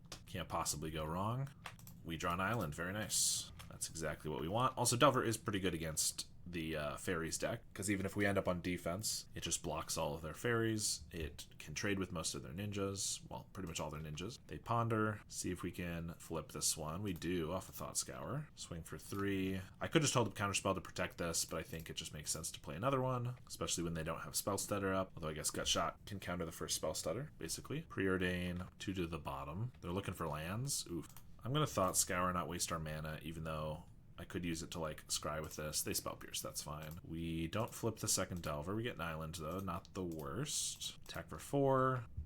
Pass to them. Brainstorm. I'm not going to counter that. I could, because they're clearly looking for lands, but I don't think we need to. Like, if Brainstorm was probably their draw, because if they had it last turn, they probably would have dug for lands, but I don't know. I think it's fine. Let's try to flip the Delver again. Nope. Another island. I could Deep Analysis. I don't think that's necessary. I think these guys can just win us the game, and tapping out could mean they both die, and I'd rather that doesn't happen. Cycle for a couple islands. They're going to pass. Delver finds another island. They pay mana to snuff this, or excuse me, pay life to snuff this out when they're already so low. Probably because they have a counter spell, and they don't want this to get countered, which makes sense. For that reason, I think we'll just let it go and attack. And I think I will Deep Analysis here. This guy is clearly not flipping. Yeah, that's fine. Or they just have another cast down. This guy's not flipping ever. Maybe this doesn't get countered and we draw 2, which is pretty good. Even if it does, it's not the end of the world. I mean, a Spell Pierce would be annoying for sure. They counterspell it. All right. They have a Fairy Seer. We still know they have 1 island in hand, so only 1 unknown. 2 to the top, play their island. Okay, so I have 2 spells in grave, so I Gut Shot this. If they have like a Spell Stutter or a Counterspell, I can counter it back and then get a Serpent down. And if they don't, I can just play the Serpent and hold up Counterspell. They do have this. So now I can play a Serpent for 3. And I'll play the island because we have a Deep Analysis to flashback next turn, but this is also just lethal, so they have to... They did scry to the top, but they didn't necessarily know that they were going to not have any creatures there, so... Alright, we get a 4-1 on the deck. Deck feels good. I don't necessarily have any comments about it. This is one of those decks...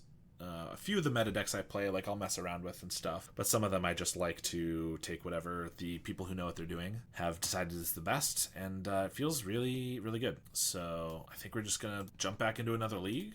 That one did not take very long, a little under 2 hours, and let's see if we can improve on that 4-1. Alright, we have an opponent. Let's be on the play. Go to my interaction, and ways to sculpt our hand, fill our graveyard, seems good to me. Play an island and pass. And against Gardens, it looks like, which could be an interesting one. We're going to get rid of 2 islands because we're getting a little flooded here, and we're going to Mental Note them away. We still have 2 islands in Tolarian. Demon Inferior, I'll just ponder. Ooh, that's 3 spells, feels good. Although I probably just want to... I could just, like, keep a Thought Scour and, like, get rid of the other 2 to make it so we can get terrors down quickly. This Demon Inferior doesn't feel like it's going to be good against a Gardens deck, so maybe I want to keep the Brainstorm so that I can do that. So, yeah, let's just keep the Brainstorm first.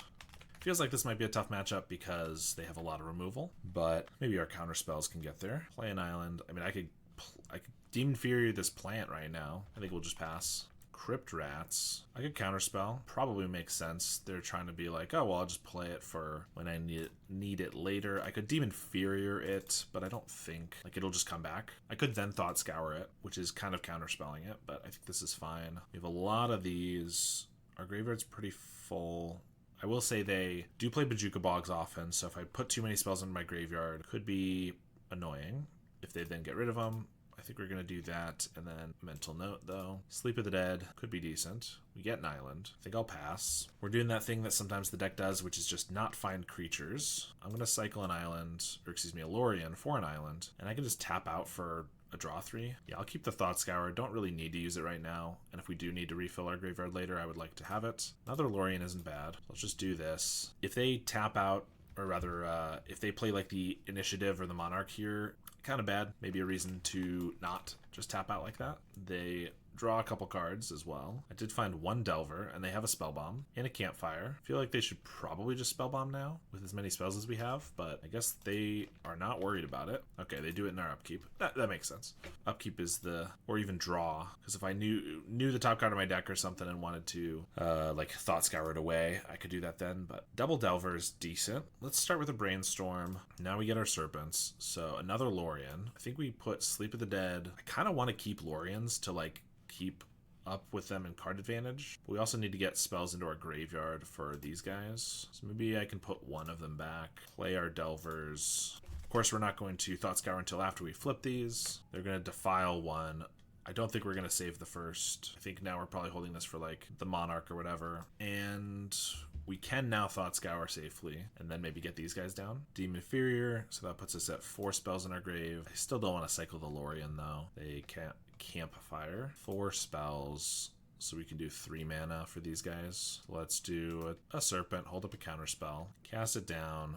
I think we'll let that go, because if I counterspell and then they like slam a Thorn, I guess I could then Sleep with the Dead 2 of these, so it's not the end of the world. But there's the Hunter, so let's counter that. Now we have 1, 2, 3, 4, 5 spells in our graveyard, so I could slam a Lorien and then one, or if we get an island, both of these guys, or I could just put down 2 of these guys. Probably safer, I guess. I could put down 2 of these and Demon Inferior the plant. I guess this gets any non-land permanent, but is there anything I'd care about more than like a random blocker? I guess maybe if they get like another Hunter. I don't really want to let them get that back though. Yeah, I guess maybe we just hit the plant as a blocker and get these guys down. I mean, they still have 3 cards. They could easily just kill these both, but I'm hoping that they're lowish on removal.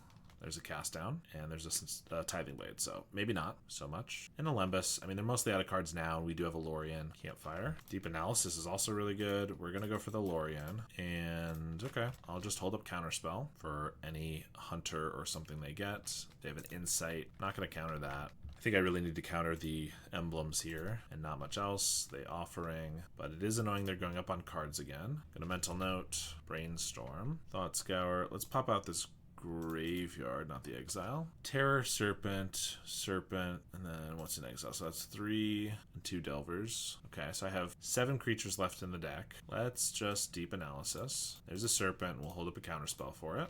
This point, I think it might make sense to try to protect it with our counterspell. They Lembas, now they have a Defile. That does kill it. Like if I counterspell and then they have a Snuff Out and a Monarch, it's really bad. Feels like they probably will just have another removal spell, but I also feel like I have to try to keep one of these alive at some point, so maybe it'd be better for it to be a Terror that actually costs extra mana, but we'll do that. They have the Defile.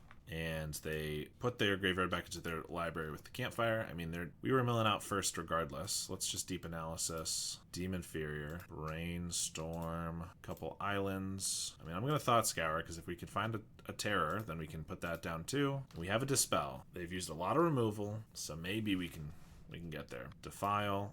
Maybe I should just protect the Terror. But if I don't counter this and then they have like another Tithing Blade, then it's pretty bad. So I think we just go for the Dispel. There's a Lembas. There's a Crypt Rats. If they don't have... Oh, well, they have the Toxin Analysis. Of course they do. If they didn't have a way to give it Death Touch, I would be fine, because we could Demon Inferior. Delver of Secrets. Why not? This does not feel like it's going to be able to win the game at this point. They draw with Clue. Cast Down. There's the Thorn of the Black Rose. Get a Ponder. I mean, we have 10 cards left in our deck, but a couple of them are Serpents, so sure, we will mill, draw an island. We have 6 cards left. We're going to concede. I don't think we're getting that one. Unfortunately, we don't have a ton of sideboard stuff. Steel Sabotage can get Tithing Blade, which is pretty good. It can get Campfire and stuff I don't care about, but Lembas also is decent. Envelop, they don't really have sorceries I care about. Gut Shot's not good either, so Sabotage. I guess Sleep of the Dead, like, maybe they get a Monarch down and then can't kill all our stuff, and we can kill it. Or, like, tap down, it's decent, but that doesn't seem great to me in general. And Demon Inferior doesn't seem great either. We can keep a couple. In fact, actually, maybe we keep 1 Deem, 1 Sleep. Ponte 86 subscribed at tier 1. Thank you very much for that. I hope it serves you well. You should now have a little StrataGames badge next to your name, which is kind of cool in my opinion.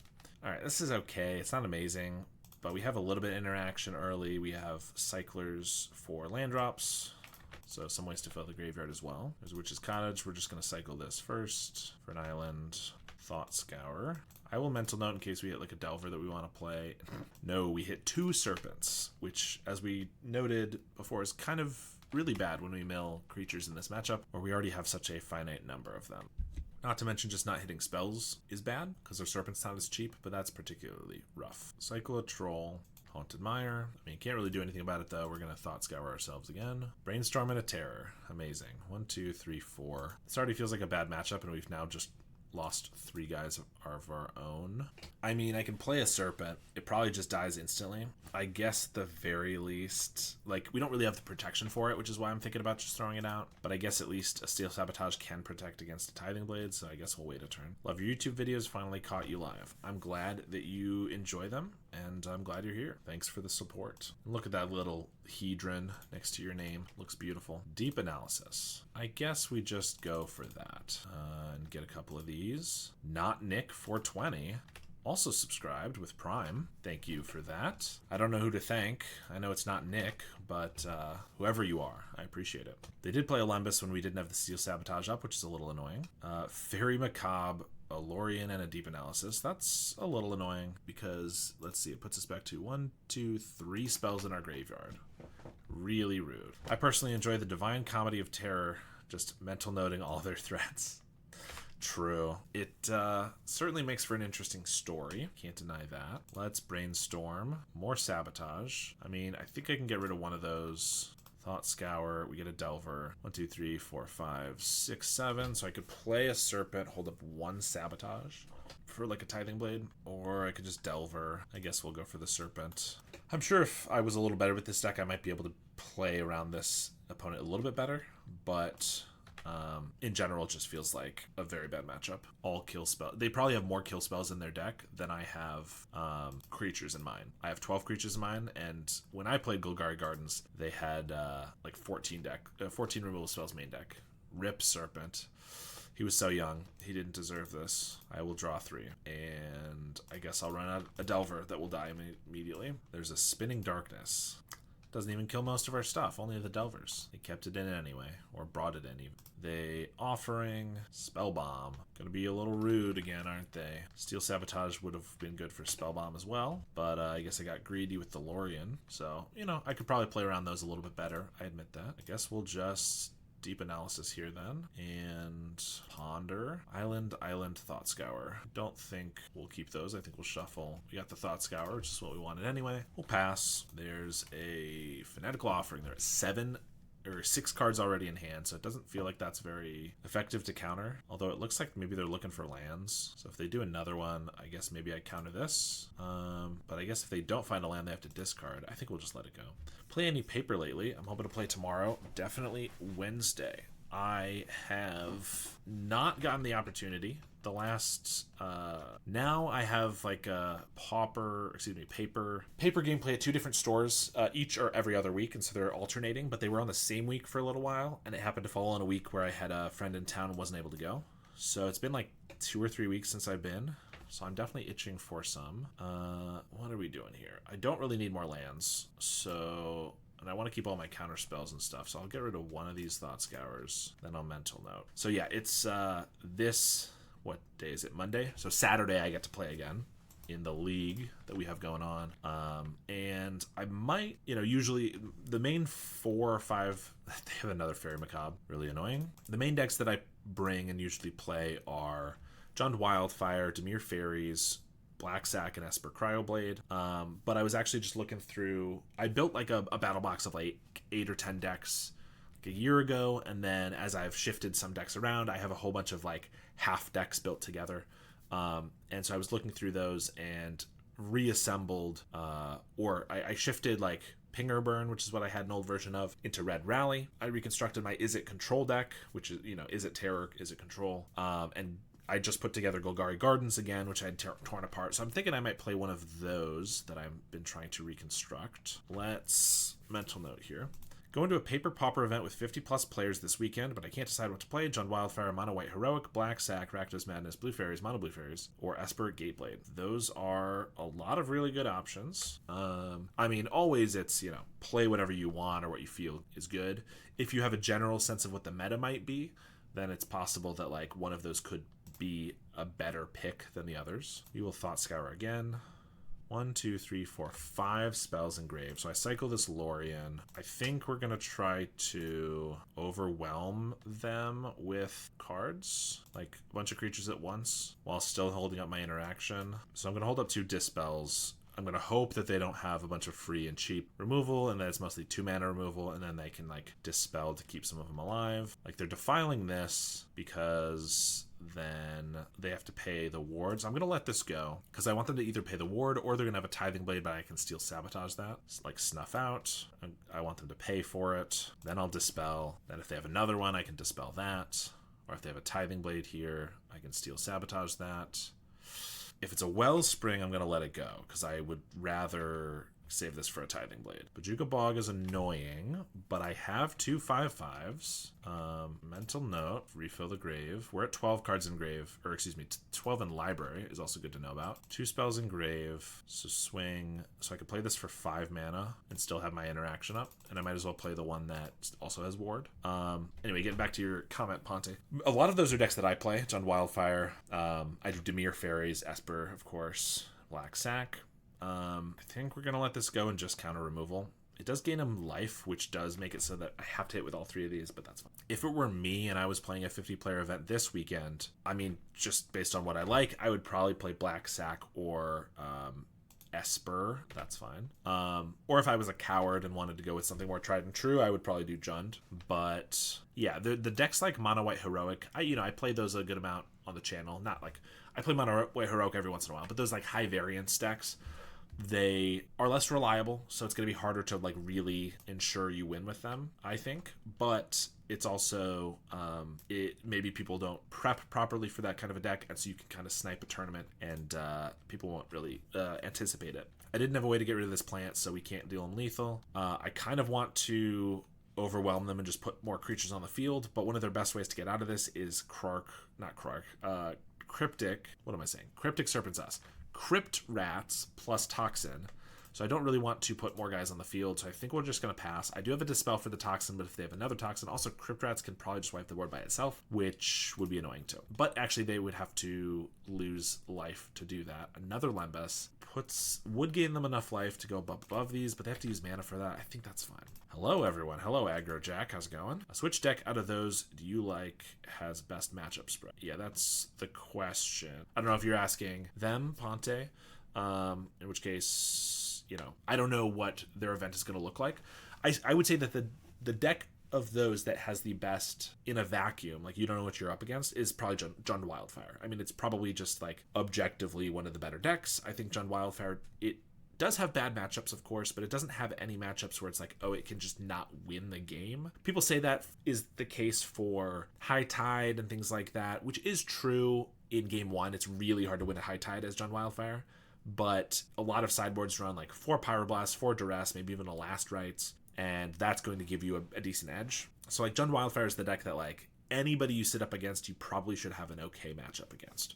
Mono Blue Fairies is another one that has a lot of really good matches and is very good against a lot of opponents. But you go up against White Weenie or really any Skyfisher deck, it's in a pretty bad spot.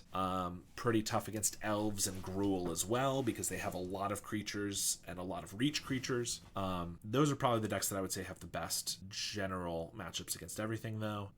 Then again, I think Black Sack, as obviously people are finally giving it some respect.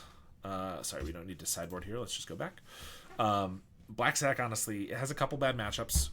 Jund and Grixis are tough. White Weenie and Elves are tough. But in general, it also has a lot of really good matchups. And yeah, I mean, generally, just like anything, it's a lot of skill. This hand is not the best. I'm gonna get rid of it. This one's okay. Like, if there's a specific deck that you are more comfortable with and know the lines better and all this stuff, that's probably gonna be your best bet at the deck you will have the best chance of winning with.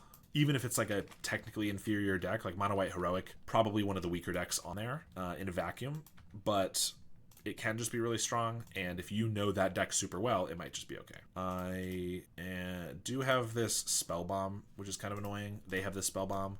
I could like sabotage to bounce it, but obviously they'd use it in response. I could have done that before I like milled and stuff, but I don't know. You kind of just have to play into it, it feels like.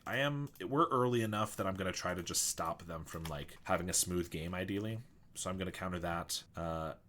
To hopefully make it so they can't hit a land drop, which they missed, and I'm just going to slam a Terror here. It's 3 mana, they have a Spellbomb to stop us, it has Ward, so with the missing lands, they basically have to have a Tithing Blade or a Snuff Out, of which they could have a lot, but if they don't, then we can keep this alive with Counterspell, ideally. And they might go for the Spellbomb now to keep another Terror from hitting the field, which makes sense. Anytime I'm a deck that's playing a Spellbomb against a Terror deck, I found that what they usually do, and what usually makes the most sense, is they just play an early Terror, and that does some good work. Because then it forces you to Spellbomb so that no more Terrors come down, but it's still not the worst.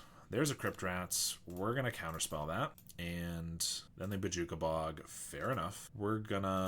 I'm not going to cycle a Lorien yet. If I draw a land, I'd rather just play these. Although I'm not playing around a Tithing Blade then, but I feel like if they had a Tithing Blade, they already would have tried it. So if they top deck one, good for them. But if not, I'd really rather play a Lorien here. They have a Thorn of the Black Rose. Well, that's annoying. We only have a couple Demon Inferiors. We also have Sleep of the Dead. Delver's decent here. Let's Mental Note. We have 3 spells. So we could play Cryptic Serpent and Delver, or Terror and Delver, which I guess is probably just better. I guess we'll attack into this Thorn. It's kind of weird. I mean, it's not great, but like, we can't really just not attack. I don't know. Okay, thank you very much. Then it'll be Wildfire, Mono Black, Sack, or probably Rakdos Madness, because it was my first Pauper deck, and I love it. There's the Tithing Blade. That's annoying. Yeah, sounds good. I think any of those have a decent shot of winning you the game for sure. Well, I guess we got to play this Terror, or this Serpent, and hold up a Steel Sabotage for it, but they already used the Tithing Blade. They might have another. Pretty unfortunate. I maybe should have... I guess I could have not played this Delver and held up the Steel Sabotage. That might have been better. I don't know. How about you, Jason? How about me? What was my first Pauper deck? Or I'm not sure. Snuff Out. They got me. We're going to cast a Lorien. They're going to Offering a Lembas. Just 0 forward with Blue Terror, and I've been playing this deck for more than 2 years now. I don't know, man. It's a lot of variance, even if you're playing Perfect Magic with cantrips. I mean, every deck has a lot of variance. Like, the game has a lot of variance. But there are decks that have even more variance, which is, just leads to even more of that. So I can Terror here. I don't hold up Steel Sabotage again, but I'm expecting 1 or maybe 2. Oh, I can't even play the Terror because it's not cheap enough yet. Oh, never mind then. I guess I will just pass. Opponent kept a hand with Spellbomb plus Bojuka. Plus all the removal, we've been good at winning game 2. Yeah, I mean, they had a decent hand to fight off the early Terrors. I think I did a decent job playing around those. Duress, can't do anything about that. But I don't know. I maybe didn't play perfectly with, like, I maybe shouldn't have played that Delver and held up the Steel Sabotage for a Tithing Blade. I think that might have been better. Now they have a Lembas. I guess maybe I just counter it, but they know about the Steel Sabotage, so I don't know. Now they duress us again, and they Wellspring. We have a Serpent on top. Steel Sabotage is our only protection at the moment. We have another Steel Sabotage under that, I think, so maybe I could have just kept that, but I don't really want to. I don't want to lose that Serpent, so I'm not going to Mental Note yet. I'm going to do it now. Hopefully I find a counter spell. Ooh, okay, Flashback Deep Analysis, I suppose. Finds Island and Delver. We've already seen 1 Crypt Rats. All right, well, I'll do Terror, Delver, and the Serpent to try to take the Monarch / just win the game. We have 1 Sabotage, which they know about, to interact, so probably not going to do enough, but maybe they don't have 3 removal spells. 6 mana for a Troll. I mean, that isn't the worst thing we could see, if that is what they have. Offering. I thought about playing the Troll, decided that drawing is probably just better, which is probably true. They have a Cast Down. They have a Fairy Macabre. Okay. Well, that's annoying because it blocks. We do have... I haven't seen if we've milled them, but we have some Demon Furies in the deck, which could be decent. I don't have a way to set this up. Sleep of the Dead is an incredible draw. Actually, that just wins us the game if they don't have a way to stop it. If they don't have a Snuff Out, wouldn't do it, actually. Oh, that just won us the game, I think. And I almost took out both Sleep of the Deads for Demon Furies, but now we can attack for 8. All right, we won the match that felt really bad.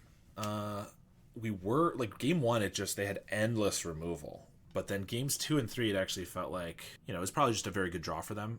And then these ones, we had to fight over the graveyard more, but that's not as bad as having to like lose every single creature. And obviously a well-timed Sleep of the Dead was fantastic. So able to win that game, which is very nice for us. Big fan of that. All right, we have not necessarily the best hand ever, but I think Ponder into Counterspell with some Serpents is pretty decent. I don't want a bunch more islands.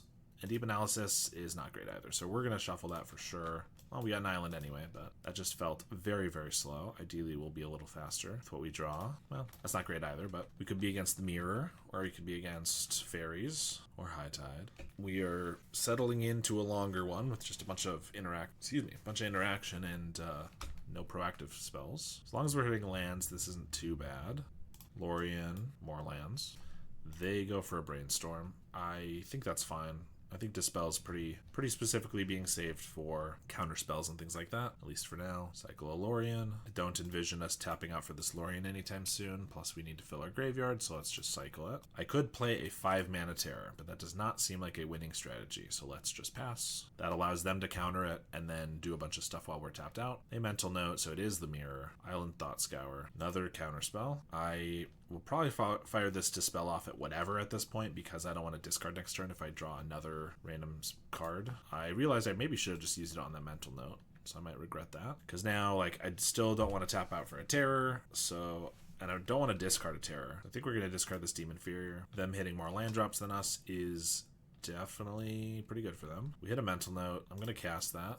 We hit a Delver. Also, now we have 5 spells in our graveyard, so I could cast like a Serpent. I think to not discard, I'll cast a Delver, and I can hold up Dispel and Counterspell. And I'm just going to let a Counterspell go here. They now have 4 spells in their grave. We have 5. They Brainstorm. I will Dispel this for the reason I said before, but also makes it so these Terrors are 1 mana. Now if they go for a Terror, I Counterspell it. They can Counterspell back pretty easily, but then I can land... ideally more Terrors than they can. Like maybe they have a second one, but then I have 4 Serpents is the goal. And another one. I might end up just doing 3 Terrors and a Counterspell. Then again, I have Terrors to spare, so maybe this is just fine. Now they Counterspell again. Yeah, I think I'm fine with this. I think actually what I really want to counter is a Lorien, because we have probably more creatures than they do. But if they draw 3, that could be pretty detrimental. Now, they could have a draw 3 and a counterspell, but that's just what I'm envisioning as one of our worst things. Or we could just counter like a Demon Inferior. They pay 5 mana for it. I could just get this right back. Feels like they maybe... Yeah, I think this one's fine to counter, actually. If they attack, I'll just let it go through, attack back, and then I have 2 more Serpents. They do... Oh, well, they have... Okay, we both had a bunch of Terrors in that case. Fair enough. So if I attack, they don't block, because then they have lethal... I guess it's a little rough. Now I have to leave these back because if they find like a... They did have more Serpents than I was anticipating. I guess I should play this in case I get like a Lorien. If I attacked and they get like a Sleep of the Dead, then I could just die. This way, I mean, if they get a Sleep of the Dead, they're in a great spot anyway, but I'm not technically dead. Oh, and there they go. Top decking the Sleep of the Dead. Because of the Ward 2, they can't cast it on this, but... I probably just die now because of that. Can't even think of what would get me out of this. I guess like a Lorien into 2 Delvers, then they just tap those, so that doesn't do it either. And we know we're drawing a Serpent, so... Well, maybe I should have fought over our own Terrors a little bit more, but I did in the end. I think us just like missing lands a little bit was pretty bad for us there. We don't really have a sideboard. Gut Shot for Delver doesn't seem very good. Height and Envelop for Lorien or Deem is like okay. Or for Sleep. Deep Analysis, that seems worse than everything else we have in our deck. So I think we'll just leave it. And hopefully being on the play will help us this time. Dang, we were on the play last time. Alright, well, I shouldn't have looked. This one's better than before. A lot more proactive spells. Let's just ponder. Demon Inferior is going to probably be good at some point. Getting rid of and keeping a Terror for later is decent. I think we can keep these. And I don't even hate a 3rd island. So we'll pass. Probably Brainstorm Thought Scour here. I know there's an island on top that I might end up getting rid of. Maybe I'll just Thought Scour first. Like, I don't mind another one, but also I don't really need it. Let's Brainstorm. I can set up this Delver, maybe hit a land, but I don't. So actually, I probably just want to set up Probably do want to mill then. 1, 2, 3, 4. So we're going to be able to cast a Terror, but they could counterspell, so I probably want to wait. So I need to hit more land drops. If I'm not flipping Delver, maybe I just don't care about it at this point. Yeah, I guess it seems worse than the rest of these. Thought Scour in our upkeep. They could counterspell this if they have like a Spell Pierce. That's not terrible. You get a Lorien. Okay, well, we'll cycle Lorien for an island, and I'm not just going to run a Terror into their counterspell when I have backup counterspells. That seems bad. They Brainstorm, then Thought Scour. I could dispel this. If they don't have another Thought Scour, it like throws them off a little bit. It's always tough for me, Island, Sleep of the Dead. It's always tough for me to know like when like objectively the dispel on a counterspell is probably the most powerful way to use it, but like when is like a cheeky little dispel on this like worth it is kind of tough for me to realize. They do have Delver Terror. We have double Terror and Delver as well. Ugh, that seems pretty good, but I do want to hit my land drops, so I could Deep Analysis. 3, 4, 5, 6. I still have enough to get a Terror down if I whiff on everything. I guess we'll try that. It's really good if we hit an island. It's pretty rough if we don't, but we do. So I can still just get down 2 Terrors, but then we're tapped out, and then they could get down more Terrors, so it's also tough for me to know. I'm decent enough at this deck and like the format in general that I can do Terror against a lot of decks, but Terror, like a mirror match, is definitely a matchup of skill, and I do not have the skill with this deck over the other people who are playing it far more often than me. So I'm not going to be surprised if I do not win this one. I will just say they do flip the Delver with a counterspell. I would block here, but it looks like they want to block, which I assume means they don't have many other Terrors. Maybe they have at least one, but maybe not a ton else. Island, so I could double Serpent Dispel for a counterspell after we attack in. If they didn't attack, I think I want to attack regardless, but definitely now. If they want to trade everything, that's fine. Serpent, I will dispel the counterspell, and I'll play another one. These are easier for them to deem inferior. I would like to deem inferior their Aberration at some point. They got a Sleep of the Dead in the Grave, which is also really good. Mental Note, Spell Pierce. Kala Cacao is raiding with a party of 5. Thank you very much for the raid. How was your stream? Cola Cacao. I apologize. I misread that. How was your stream? What were you playing? Were you playing Pauper? I feel like I might have seen that name in some of the queues. Deem Inferior for the Serpent. We're going to put that on the top. And, I mean, we're winning this race if it's just one of each of these creatures against each other, which is good. Nice. 5-0 with Elves into 1-4 with a Brew. What was the Brew? All right, we can Deem Inferior this. Abzan Scam. Well, I simply must know what that entails, because Scam is one of my favorites. Like, what are you scamming, I guess, with green? Is it like all Evoke stuff? Or you got any Blitz or any other abilities in there? They have a Serpent. I think we'll counter this. They probably have a counterspell back, but still seems fine. They have a Dispel. I mean, 1-4 is rough, but if it's a new Brew, like that's often what happens, and that just sounds pretty sweet. We don't flip the Delver off a Serpent, but we get another Serpent, which is pretty cool. I will attack, and they take it, but I have another one. Initiative creatures with Kong the Weak, Shambling-Ghast, and Freebooter. Gotcha. Okay. So it's like a kind of a turbo initiative plus scam kind of a thing. That sounds sweet. They have a Sleep of the Dead, tap this, and a Delver to chump this. So they're going to try to attack in. Oh my gosh. The fact that we don't have a Sleep of the Dead and they have twice has been brutal. Because if we don't chump, if we flip like a Sleep of the Dead or a Deem Inferior, we flip our Delver, we can win. But if we don't flip this, we can't win regardless. And then if we don't chump, they...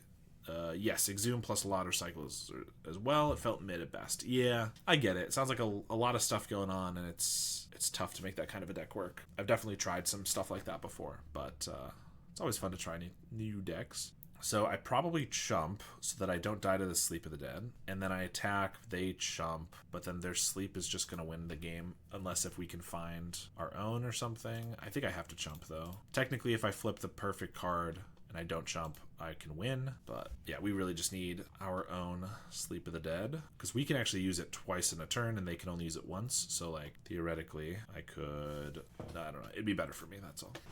All right, what are we getting? It's an island. Well, that means I made the right block, but I guess they don't even have to, I mean, they don't have to chump, but then they go to 2 and then they can tap one of them. Yeah, it seems bad. They do chump. But if they get another blocker plus their sleep or something, it's just pretty rough, and we don't even have an island. Or we have an island. We don't even have a counterspell or any interaction at all. They hit an island, sleep one of these. I guess, yeah, they attack because they're winning that race now. So we have to find a creature or a removal spell or a counterspell or something. Oh, and they have the other terror. Mental note could be good. Hit us Sleep of the Dead? No, Deep Analysis, which is too expensive that even if we hit a Sleep of the Dead now, it's not going to work. I guess we could hit 2 creatures. Mental Note and a Brainstorm. Let's Brainstorm. Demon Fury can take this away.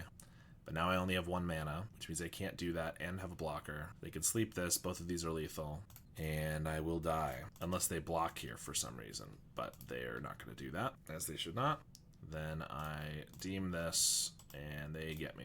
Well, I said it was a matchup of skill, and I agree with that still. But it also felt like a matchup of whoever draws Sleep of the Dead wins the game. Or by draws, I mean mills or draws or whatever. Whoever has access to it. And, you know, that's fair. It's pretty good.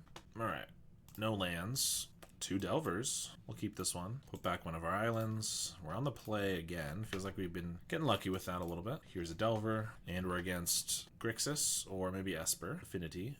Delver does not flip off a Serpent. I guess I'd like that Serpent. Play another Delver. Hope they don't die to a Krark right now, because that'd be really annoying. Although if it's Esper, they have a lot of Tithing Blades in removal, so that's also a tough matchup for us. Black Mage's Rod. Probably more likely Grixis then. Let's Mental Note. Mill 2 more Mental Notes, so that's 3. Sleep of the Dead. Lorien Revealed. Nice. Flip these. And sure, I can draw that. I mean, it's not the best.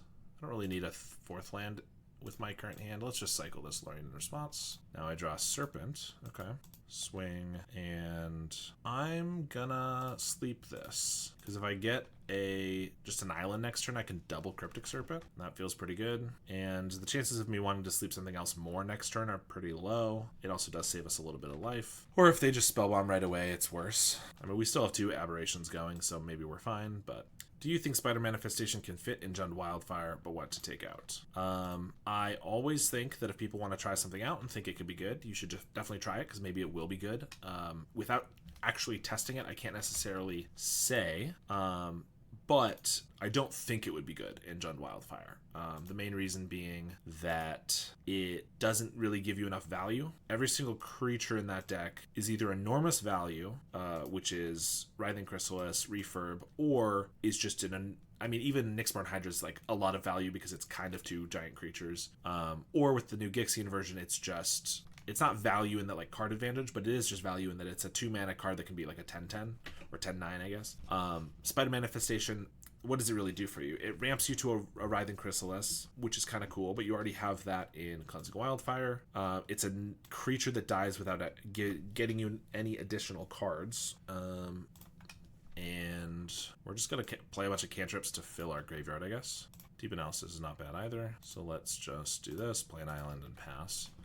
And then, I don't know, you don't have that many cards that are actually 4 mana or greater for it to untap with, right? Most of your deck's 2 drops. Of course, it'll untap with Writhing Chrysalis if you play a big Nyxborn. But even when you're like flashing back into Eviscerator's Insight for 5 mana, that's not actually going to untap it. So it doesn't seem very good to me, if I had to say. Hey, that's another one you could try. Abjure Dimir Affinity. True. That is one that is kind of interesting. I personally think Abjure doesn't have enough cards to make it worth it, enough blue cards you really want to sacrifice, but in general the Dimir Affinity deck has looked kind of cool, so that is one I should maybe note down. I should probably be writing these down in general, decks to try out, and we'll throw Dimir Affinity on that list.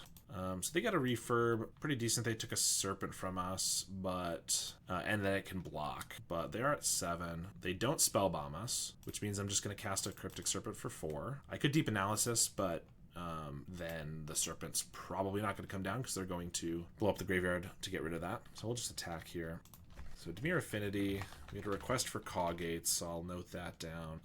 Esper Gates, Food Pestilence. I mean, I have no promises on when I'll get to these decks again or for the first time, but any sort of mid-range pile is a deck that I definitely want to get to at some point. All right, they are in fact Grixis. They just were off red mana. Boros Moxite, yep. Let me throw that one on there. My Jeskai Moxite. I definitely want to do a video of at some point. There's a fountain. Any interest in Gruul Ramp / monsters? I don't love the deck. It's just very, it just runs out of gas very quickly. Like, it plays a lot of big creatures, but it's basically an aggro deck that has very little card advantage. The only advantage it gets is, like, from cascading and stuff. I don't hate it, and I've played it previously. I also played a Golgari version that took the same shell. And to be honest, if you like Gruul Ramper monsters, I just played a video that's going to be up tomorrow, Selesnya monsters, basically.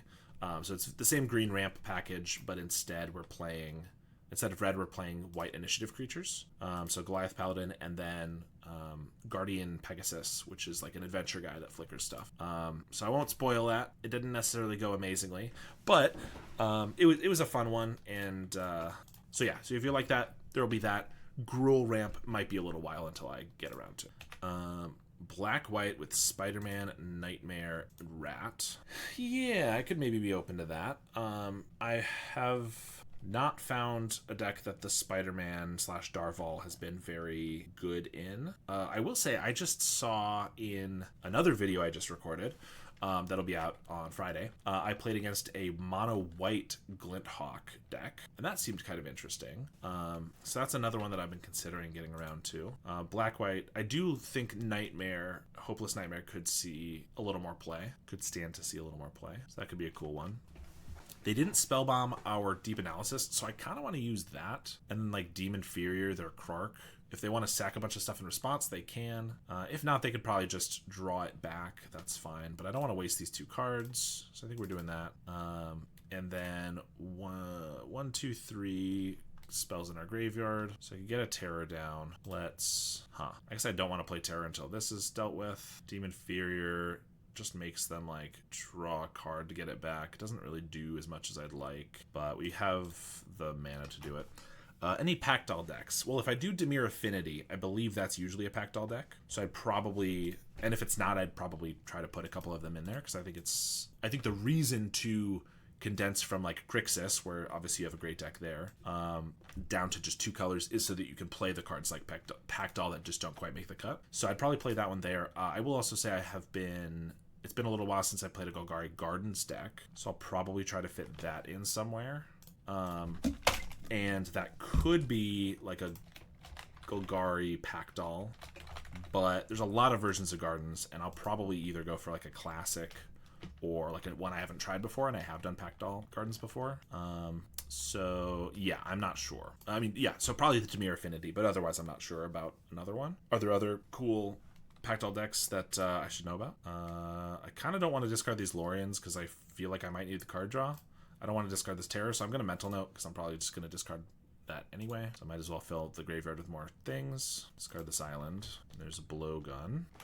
I've also played a Rakdos control deck a couple of times on the channel with Blightning, and that deck has been surprisingly decent the times I've played it, and people have seemed to enjoy it, so I might try that's another one that I kind of want to get back to at some point. They Spellbomb here, just to make sure no Terrors come after, and then they're going to try to kill this one, I guess. That makes sense. Obviously, I was attacking here so that if they killed it, I could then play the other Terror. They were smart to sacrifice the Spellbomb first. But the way they're doing this, they're not having Death Touch on it. It feels kind of weird that they wouldn't just chump with the Refurb and then go to their turn and equip up the Blowgun. Because if I don't have a way to get rid of this or counter any of that, then they could have not sacrificed 5 things. But okay, I can't play the Terror, so we might as well just draw 3. And I can't play anything except for Thought Scour, so let's just pass. I had a deck I played on the channel a couple times, was like a Jund Tokens deck that was basically like turning Kuldotha, mono red Kuldotha, into Jund with adding a bunch of card draw and Writhing Chrysalis, and then using Rites of Initiation to win the game. And that was one of my favorite decks. That was pretty much like before Black Sack. That was the first deck that I was like brewing that I actually thought had some decent, like could do decent in the meta, because it was like doing really well. And then of course Kuldotha and Deadly Dispute, 2 very important cards for the deck, got banned, and the deck just doesn't work anymore, which is very sad. You know, I didn't quite realize how low we were on life, so I think we're just going to die. But, I mean, not that it would change much. We've kind of done what we can. I haven't drawn counter spells and whatnot, so, I mean, we just died to this Munitions. I don't have I guess I have a Demon Inferior in the deck I could use to get rid of it. But now I would have to do that Brainstorm, Demon Inferior, and then we just died to these guys, so I guess we lose. Unfortunate. We do get our 4 Steel Sabotages, and I feel like probably a couple Hydroblasts is decent, because they're going to bring in Red Blasts. They also have Galvanics, although they might take those out. Makeshift is not the worst, but Krark is also one that they'll probably have, so. Demon Inferior still seems good. Sleep is fine. Dispel counters a lot of the removal, plus their draw spells. I mean, I knew we didn't want to be like, oh, we'll just draw a bunch of spells with our, or draw a bunch of cards with our Lorians, and we'll come back into this. Like, we didn't really want to be doing that, but we didn't have much else to do. Yeah, they don't have the most creatures. I feel like Sleep of the Dead is not the best. Maybe one of is always just too good. Maybe we can cut a couple Demon Inferiors. I guess maybe like a cantrip. Can't keep a no-lander. This one's decent. We have Steel Sabotage. We have Delver. Guess we get rid of the Deem. And probably just Delver turn 1. They probably play a tap land, and if I want, I could Steel Sabotage it, which I know when I'm the one getting Steel Sabotaged, it always feels annoying, but I will say I feel like it usually doesn't end up winning because I lose out on the value. Probably just Brainstorm to set this up. Put back to Thought Scours. Yeah, and then we have a counter spell. I think we'll just Steel Sabotage to counter whatever spell they play, assuming it's an artifact. Yep, even that one's decent. Just keep their affinity count low. Seems good. We have a Thought Scour on top. That's fine to draw. Swing for 3. And we're going to let a Wellspring go now because they could just have a blast for this then, and I don't really want that. Going to try to protect the Aberration. They have a Krark. Well, that doesn't... I don't care about that for this guy. Do have 5 spells in our grave. I guess we let this go. Thought Scour again. We can always counter the Death Touch if they find Death Touch, in which case they at least have to sack a million things. Seems decent. Oh, and Hydroblast is good. Maybe I just blow it up first. I could Hydroblast, then Terror, then hold up a counterspell. I think that seems decent. I kind of don't hate just playing the Terror, holding these both up, but if they do kill this, if they like I don't know. If they like Blood Fountain and like have a bunch of artifacts and then sacrifice and don't lose everything, it's not great. If they do have to sacrifice everything, then like I don't care. That's totally fine. Maybe it is better to just do the Terror. Let's just do that. If they try to Death Touch it, I can just blast the Krark in response and then still have the counterspell. If they want to play a Wellspring, that's fine. It helps for this, but I think that's okay. They could play some 1-mana Mirror Enforcers here. They don't. Looks like maybe they won't have Toxin and they want to block and Toxin so they don't even have to sacrifice anything. I guess I Hydroblast it then, but they've already blocked. Still doesn't kill the Terror, so it's probably fine. So let's just swing. If they just want to chump, that's fine too, but yeah, I'm expecting that. I don't want to counterspell because I want to hold that for something better. This does basically the same thing, and I'll just pass. There's an Enforcer. That just chumps for now. Blood Fountain can get back a Krark, but I can counter the Krark, so I think that's fine. Even if this does mean they can chump and they get this back. They have the Krark. Now they have 1, 2, 3, 4. They can sacrifice 5 things pretty easily. I think we counter that. If we make them focus on like killing the Terror while this Aberration is killing them, like maybe we can just get them that way. Thought Scour and a Brainstorm. I'm going to Brainstorm. I will put back 2 islands that I will Thought Scour away immediately. I guess I could have held it, but yeah, I'm not going to play a Terror out. We're just going to hold up a counterspell, but we can attack, they chump. Blood Fountain these two both back. We counter the Krark. Okay, they had the bargain, so they go up to 15. Or I counter it. They don't go up to 15. They can get both of these back. They can sack 5 to kill the Terror. They draw a couple. They have a Mirror Enforcer, but then we have a Terror after that. I think we counter this. Going up to 15 just adds way too much. I guess we then hit them for 3 down to 12, but that's just too many turns, I think. There's the Fountain. There's an Enforcer. And the Krark. So we'll swing. So they could just double block. That's fine. I still get rid of the Krark and I can play a Terror. They could obviously like block here and then sack one thing, which is about the same. Either way, they're at 2 and then we play another Terror and now they still have to deal with both of these, which they could. A Refurb would block here. Reckoner's Bargain is a decent start, draws 3 and gains 2, which survives the Aberration. So now if they just have any chump blocker for the Terror, they're not dead this turn. There's the Thought Cast. Play a Vault of Whispers. They could like Pyroblast the Terror. Black Mage's Rod keeps them alive for a turn. Unless we get like a sleep. No, Cryptic Serpent. We'll swing. They chump. I think they've already used 2 Krarks and a Blood Fountain. If they get another Krark or Blood Fountain though, and I put this out, they wipe both of those. It's not great. I think we'll save it. Like, they still need to find 2 answers, so ideally they won't. They have an Offering for the Wellspring and a Thoughtcast. Discarding with the Blood is a good sign that they're getting a little flooded here, or just not drawing what they need. There's a Wellspring. Alright, we got that game, and I think we just send it back. Alright, we got ways to fill up our graveyard and a counterspell. A little rough against an early spell bomb, but That's what we got. Another Tolarian. No spell bomb, unless they're playing around counterspell. Steel Sabotage, rather. We mill 1 and a Serpent. Pass back. They play a spell bomb. Is that something I want to counter? Probably. If I counter it, I can get a Serpent down next turn. Well, not necessarily. Our Thought Scour would have to hit perfectly. I think it is still, though.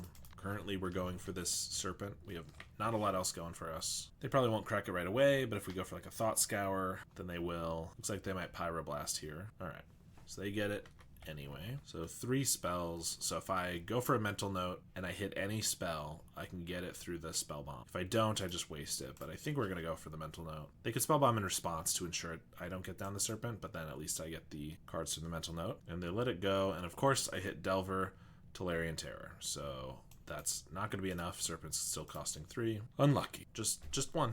I just needed to hit 1. I wasn't asking for 2. Apparently, I'm too greedy. They have a Mirror Enforcer, tapping a lot for it. Alright, well, I guess just 2. I was thinking it was 3, but they played a tap land. I'm going to cycle a Lorien here. I know they're going to blow up my graveyard. Yeah, they're going to do it in the upkeep, aren't they? So let's just actually wait. I think this is almost guaranteed, so I might as well keep it around. Because there's no reason to do it on that end step unless I'm playing the Serpent here. And since I'm not, I might as well not. Let's Demon Inferior. Steel Sabotage is a good draw. We get a Dispel. I could Demon Inferior this Mirror Enforcer just to set it back a little bit. Do it while they're tapped out so they can't sack it. Also, they didn't have a lot going on. They played it for 2 mana, so they don't have any Wellsprings. They don't have any Blood Fountains or anything like that. I think I will just send it back. We still get to hold up Steel Sabotage. And this just puts another spell in our grave. They play a Bridge and another Enforcer. I'm going to counter that one. They might just have a lot of Enforcers too. They Pyroblast. Okay, so that's fine. They have the Mirror Enforcer on top. 1, 2, 3, 4. So I'll cycle one of these Lorians. Play a Serpent and a Delver. There's the Enforcer. Now I can't really attack in. It's possible I should have saved the Demon Inferior for like a turn where I could actually crack in. I could see that. They are not drawing super well. I mean, this draw, they decided to draw a Mirror Enforcer, but like, they don't have that much card draw and stuff. They could have another Pyroblast. I'm hoping not, because I'm probably just going to slam this Lorien. I will not reveal an island. We will cast this. They were saving the Pyroblast for it. Let's pass. I don't really want to trade 1 for 1 here. I'd rather wait until I have a Demon Inferior or a Steel Sabotage to like boomerang their guy. I play a Great Furnace and a Spell Bomb. Okay, Spell Bomb's not the best here because it cycles, plus it blows up our graveyard. And they get a Blood Fountain. I guess that's not the best right now either, but once these are dead, it will be decent. If we get a Lorien off, it looks like, plus maybe we flip a Delver. We are holding them back. Like, we're not in a bad spot, but not an incredible spot either. We do get to flip off a Ponder. I'm just going to Lorien Revealed, though, and then I'll Ponder. I guess Ponder could make it so I don't draw 3 bad cards, but Sleep of the Dead, that's a good one. Doesn't kill these, but it lets me start attacking with my Serpent. Plus, they've already used 2 Spell Bombs. Seems good. So now I get in for 9. I couldn't have played this Serpent anyway.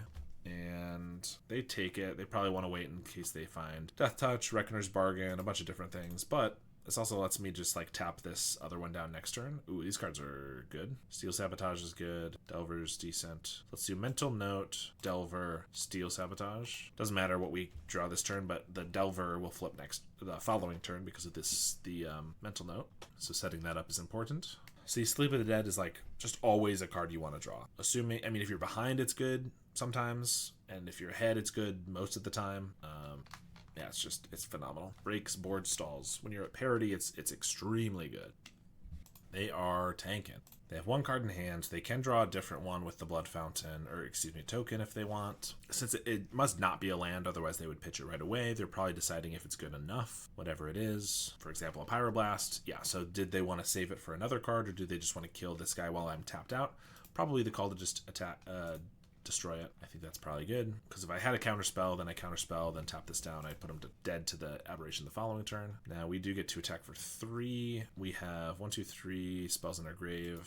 So this this Serpent's 4 mana, which means I can play that in Delver. I can't sleep this turn, but I can hold up Steel Sabotage, flip this Delver next turn, and then I can double sleep these, or whatever else they have. So they need to draw a non-artifact spell, which they've got plenty of, but also obviously they have a lot of artifact spells. They attack with the Mirror Enforcer. I assume this means they have a Toxin Analysis, is my guess, because that's the only reason, like, oh, I'll block, and then they Toxin it. Also, it gains them life.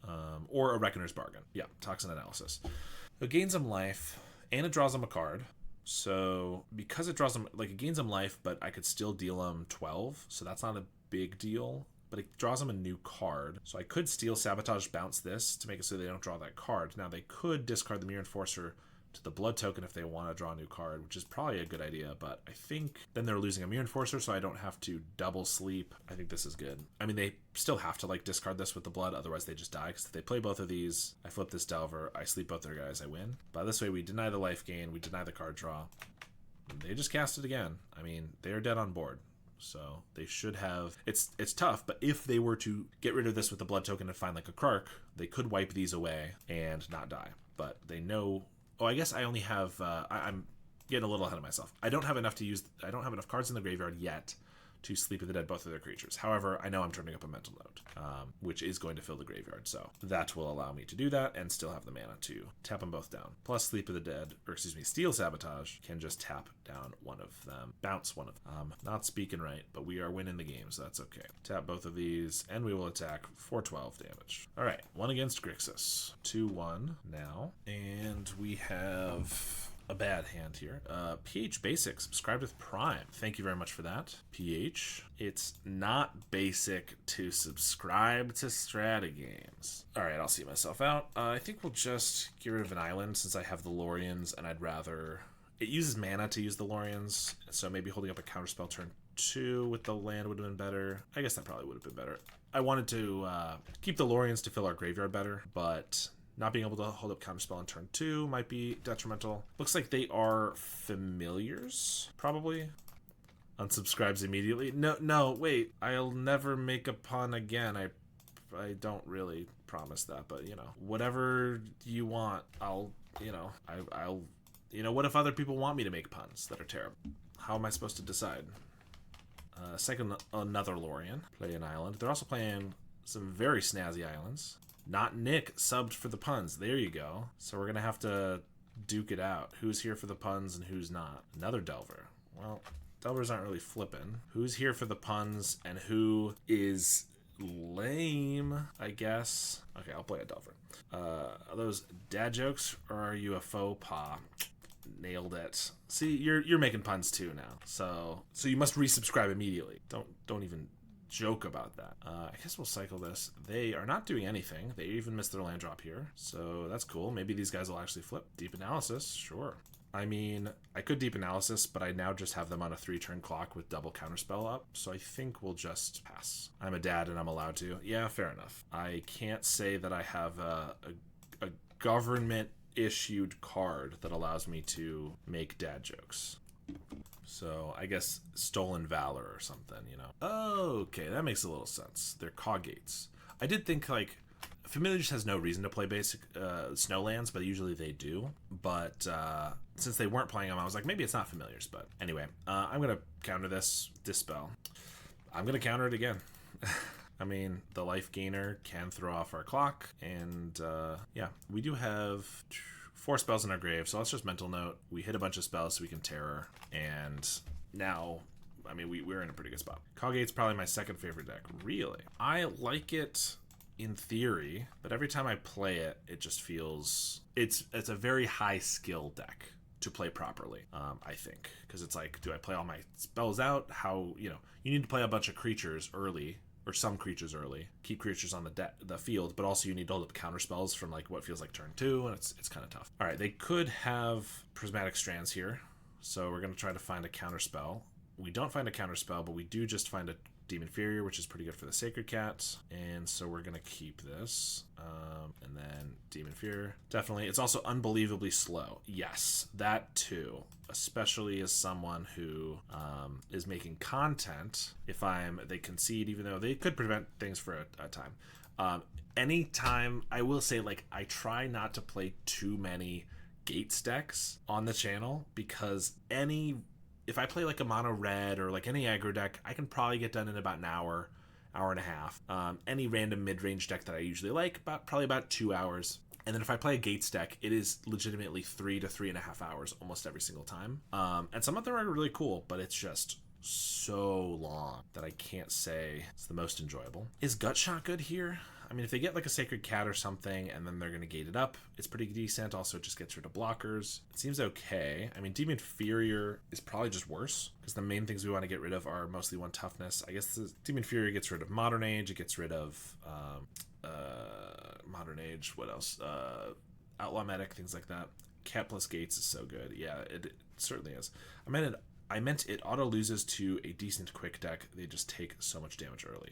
Yes, that is also very true. I mean, Prismatic Strands and Lifelinkers are there to not even like keep you alive, but like come back from super low. Like I've lost to a Call Gates deck that was on like 1 life for several turns because eventually they just gain 12 life with their Lifelinker or whatever. But yes, if you don't draw those Lifelinkers properly in the right order at the right time or whatever, then yeah, you could just die to the aggro decks really quickly. I think Gutshot's probably better here. Sleep still seems great. Kind of like Deep Analysis. Envelop gets Lorien. That's about it. So I think it's just this. They probably have like Pyroblasts in their sideboard, which is often the case. I don't think that's a reason to bring in our own Hydroblasts, but this one's pretty decent. We need to find some creatures, but Sleep of the Dead I love to see at all. We can make sure it gets in our graveyard with the Brainstorm. So we'll pass. But yeah, Coggates especially being one that is very slow and also very high skill that I don't necessarily have because I don't play the deck enough, is very tough, a tough sell for me to want to do often. Brainstorm, Sleep of the Dead. I think we can get rid of one of these islands. I'm going to mental note these away. That means I'm not holding up Counterspell, but that's fine. We have 2 Gutshots. Okay. We are at 3 spells in our grave. Let's just play this and pass. I'm not going to Gutshot this unless if they start suiting it up, or I need to get rid of a blocker. I mean, it'd be nice for them to not gain any life at all, but that's not how I'm going to spend these. Looks like they might Modern Age here. No, they go for a medic instead. Swing for 1. The chosen color for this was red, so they certainly could have Pyroblasts. And probably will. They dispel our mental note, so that's only 4 spells, but they tap out, which means we can get a Terror down if I want. Then they could Pyro it after the fact, so I don't know if that's great. We'll Thought Scour. 1, 2, 3, 4, 5, 6. So I could Terror for 1 mana. They have to spend their whole turn to Pyroblast, and they have to fear like a Dispel, so I think we'll do that, and just hope they don't go for it. Otherwise, I could just wait until I have the Counterspell up, but there's a Squadron Hawk. Triple Hawk. There's a Brainstorm and a Seagate. Let's Brainstorm. I mean, triple Gutshot I don't really love, but also I don't really need these islands even more. I guess I could keep the islands to hard cast the Lorien, but if I'm not cycling the Lorien, then I'm just keeping all of this anyway, and I don't love that. I'm going to get rid of 2 islands, and I'm going to cycle this. Right, that's our upkeep. Thought Scour. I mean, we're going to swing. I take it, and I'll pass. I guess if they find a Basilisk Gate, they're probably going to use it on the medic because they know that it's a possibility I could have like a Gutshot or something, in which case I'm not going to triple Gutshot a medic, so that's unfortunate, but I can't do a lot about that. But they find an island, so it's fine. They did shuffle away one of these Hawks, I believe, because they Brainstormed, but they had to draw one of them back.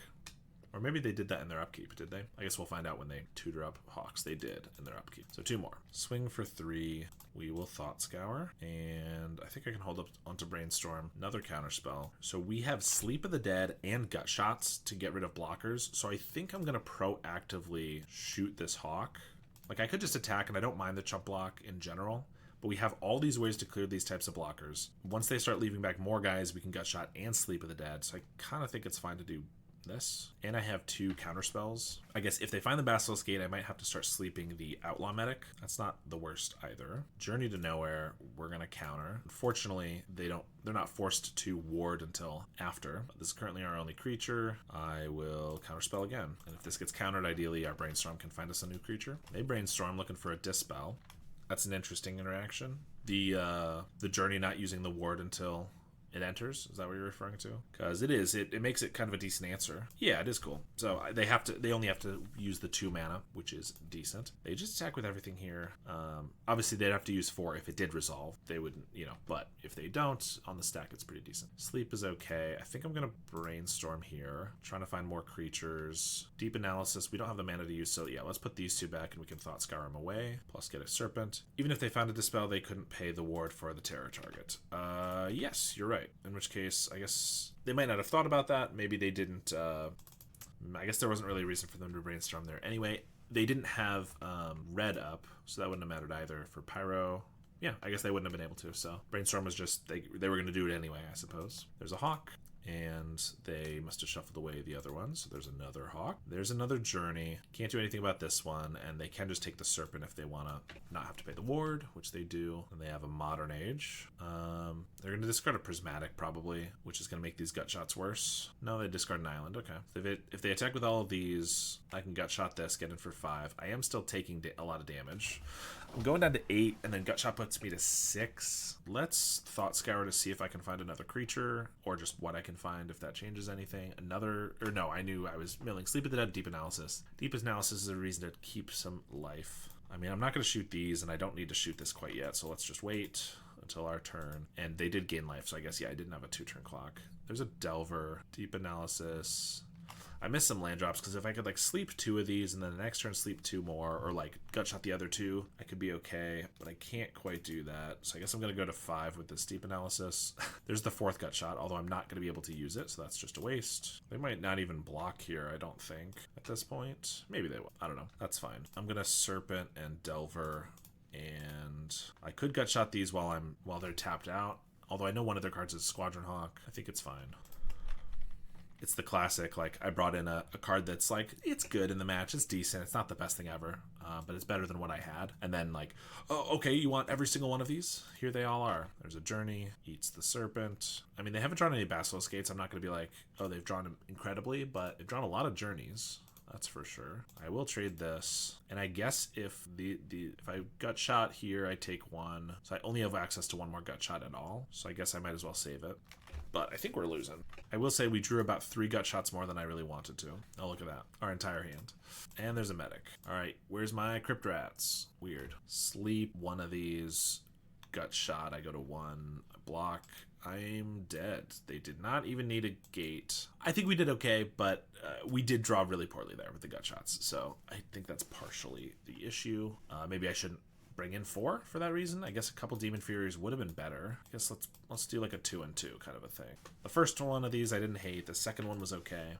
They did just get a lot of creatures too. Like obviously Squadron Hawk is 4 creatures, Sacred Cat's 2 creatures, but they also got 2 Outlaw Medics, Modern Age. I guess that's it. Yeah, I guess it's just they drew like 4 creatures, not crazy or anything. All right, this one's okay. Play a Seagate on red. Mental Note, 2 cantrips. I'd hold up a counterspell.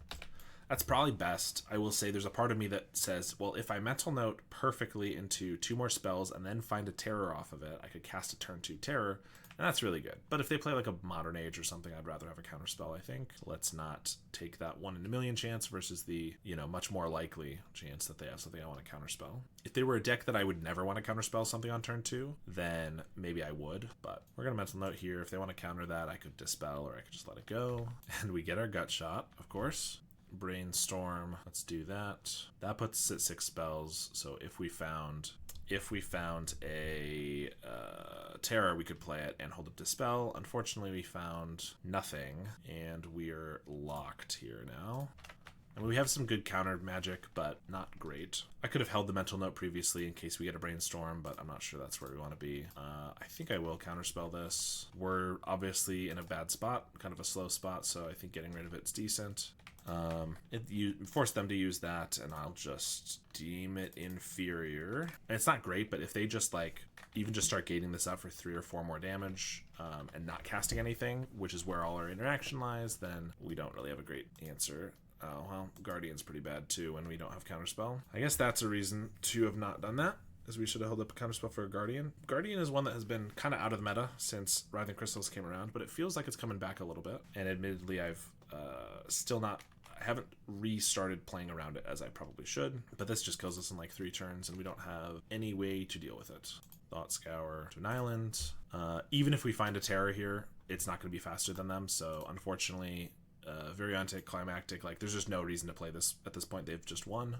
Every single card in our deck is mono blue except for the Gut Shot, which is red. So unfortunate. I mean, the Brainstorm was unlucky, but I did tap out or tap low when I could have held up a counter spell, so that's not great. Grey War 306 subscribed with Prime. Thank you very much for that. I appreciate it. Do you play any copies of the Artful Dodge Unblockable with Flashback? Not in this version. I do like an Artful Dodge a lot. in general. But before Sleep of the Dead was like around and people were playing it, Artful Dodge was kind of the card, and then Sleep of the Dead was added to the deck, and it started being like a one of each. And then Sleep, I think, is just proves to be better because it's good when you're behind or ahead or at parity. There are times when it's bad, but there are times in all of those situations where it's really good. Whereas Artful Dodge is really only good if you don't have to be ahead, you could be behind, you could be whatever, but they have to be at like 5 or 10 life for it to be really, really good. So I think that's part of why it's not. This hand is okay. We need more lands, but I have a turn 1 Delver into a Mental Note to fill the graveyard for this and draw a new card. So, long-time YouTube watcher, keep up the good work. First time I caught you streaming. I appreciate you hopping in. Ooh, and we get the land. Yeah, thanks so much for watching the YouTube, and thank you for watching here as well. Yeah, I found it very good as a one-of, but you're playing a lot of Deem. Yeah, this was the... Oh, now we're against familiars. 4 Deem honestly does feel like kind of a lot to me. I just picked... I think I changed the sideboard slightly, but I picked Illuminati's list. They're generally the person that I go to for Mono Blue Terror because they play it a lot. And so their list was playing 4 Deem Inferior. I do really like Artful Dodge, and I think 4 Deem Inferior seems not great.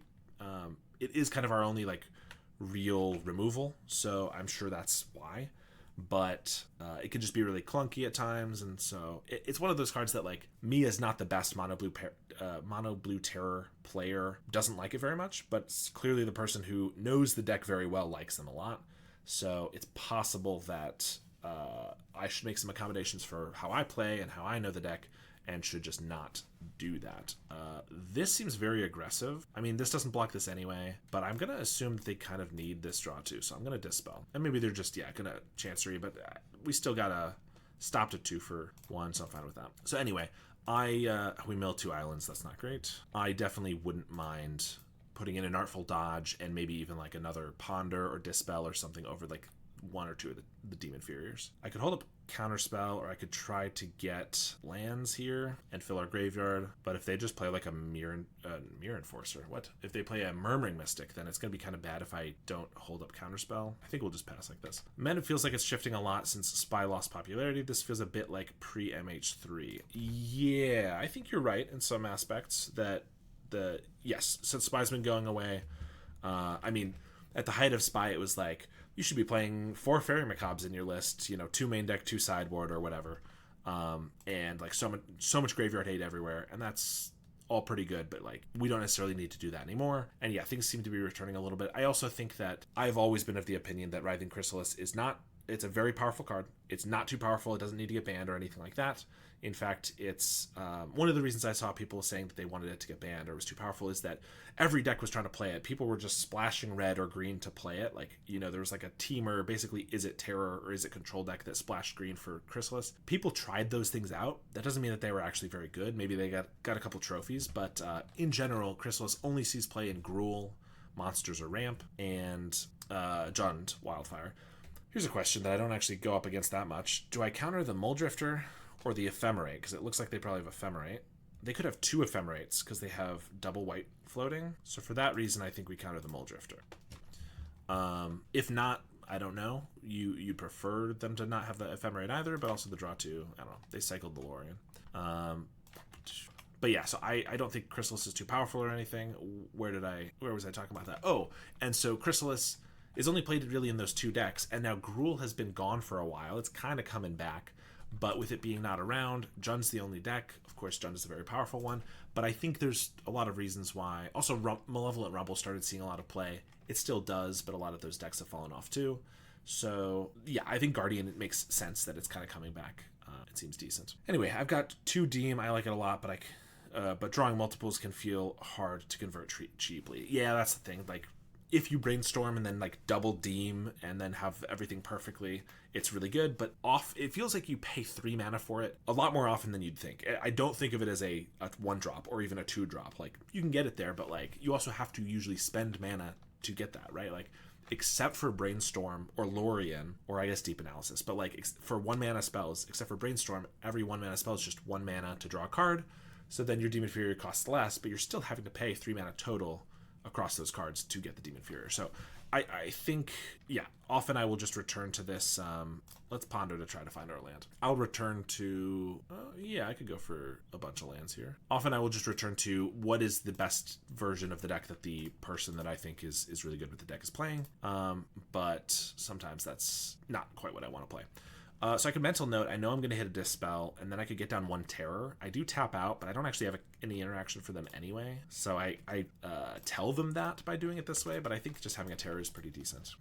I tried 3 for ages. Yeah, I also know that they switched over from Boomerang, and Boomerang was often a 4 of. To be honest, I generally liked Boomerang better. Demon Fury seems to be the de facto removal spell at this point that people prefer, but I always thought that it was... the Boomerang, like, being able to bounce lands is really key and really good. Obviously, against, like, bounce lands, it's crazy good. But even just against, there's so many tap lands, it can be really strong. So, I don't know. We'll attack for 8 here. Good thing there isn't any other multicolored cards that show up in random decks. Looking at you, Sneaky Snacker. Yeah, that's true. Sneaky Snacker being... Like, before Snacker, there are not really any threats that people are playing, or were playing, for... that were multicolored or colorless before Writhing Chrysalis. And again, we don't have any interactions, so I think we'll just do this. Probably eats a counterspell, and then we Terror, or maybe we just double Terror. Yeah, so I mean, people were specifically playing Terminate in some lists, or Agony Warp. I remember doing a lot of Indemir Fairies to kill the, just as like a one of, but so that you had an out. And of course, like Extract a Confession, Sack Outlet, Sack Effects, Edicts can be a good way to do that too. This is another deck where we don't have any sideboard for, but I think we just have a solid main deck for. So I think we just resubmit. But yeah, Sneaky Snacker being a decent blocker is pretty good. Also, Mirror Enforcer, I guess, is the colorless one.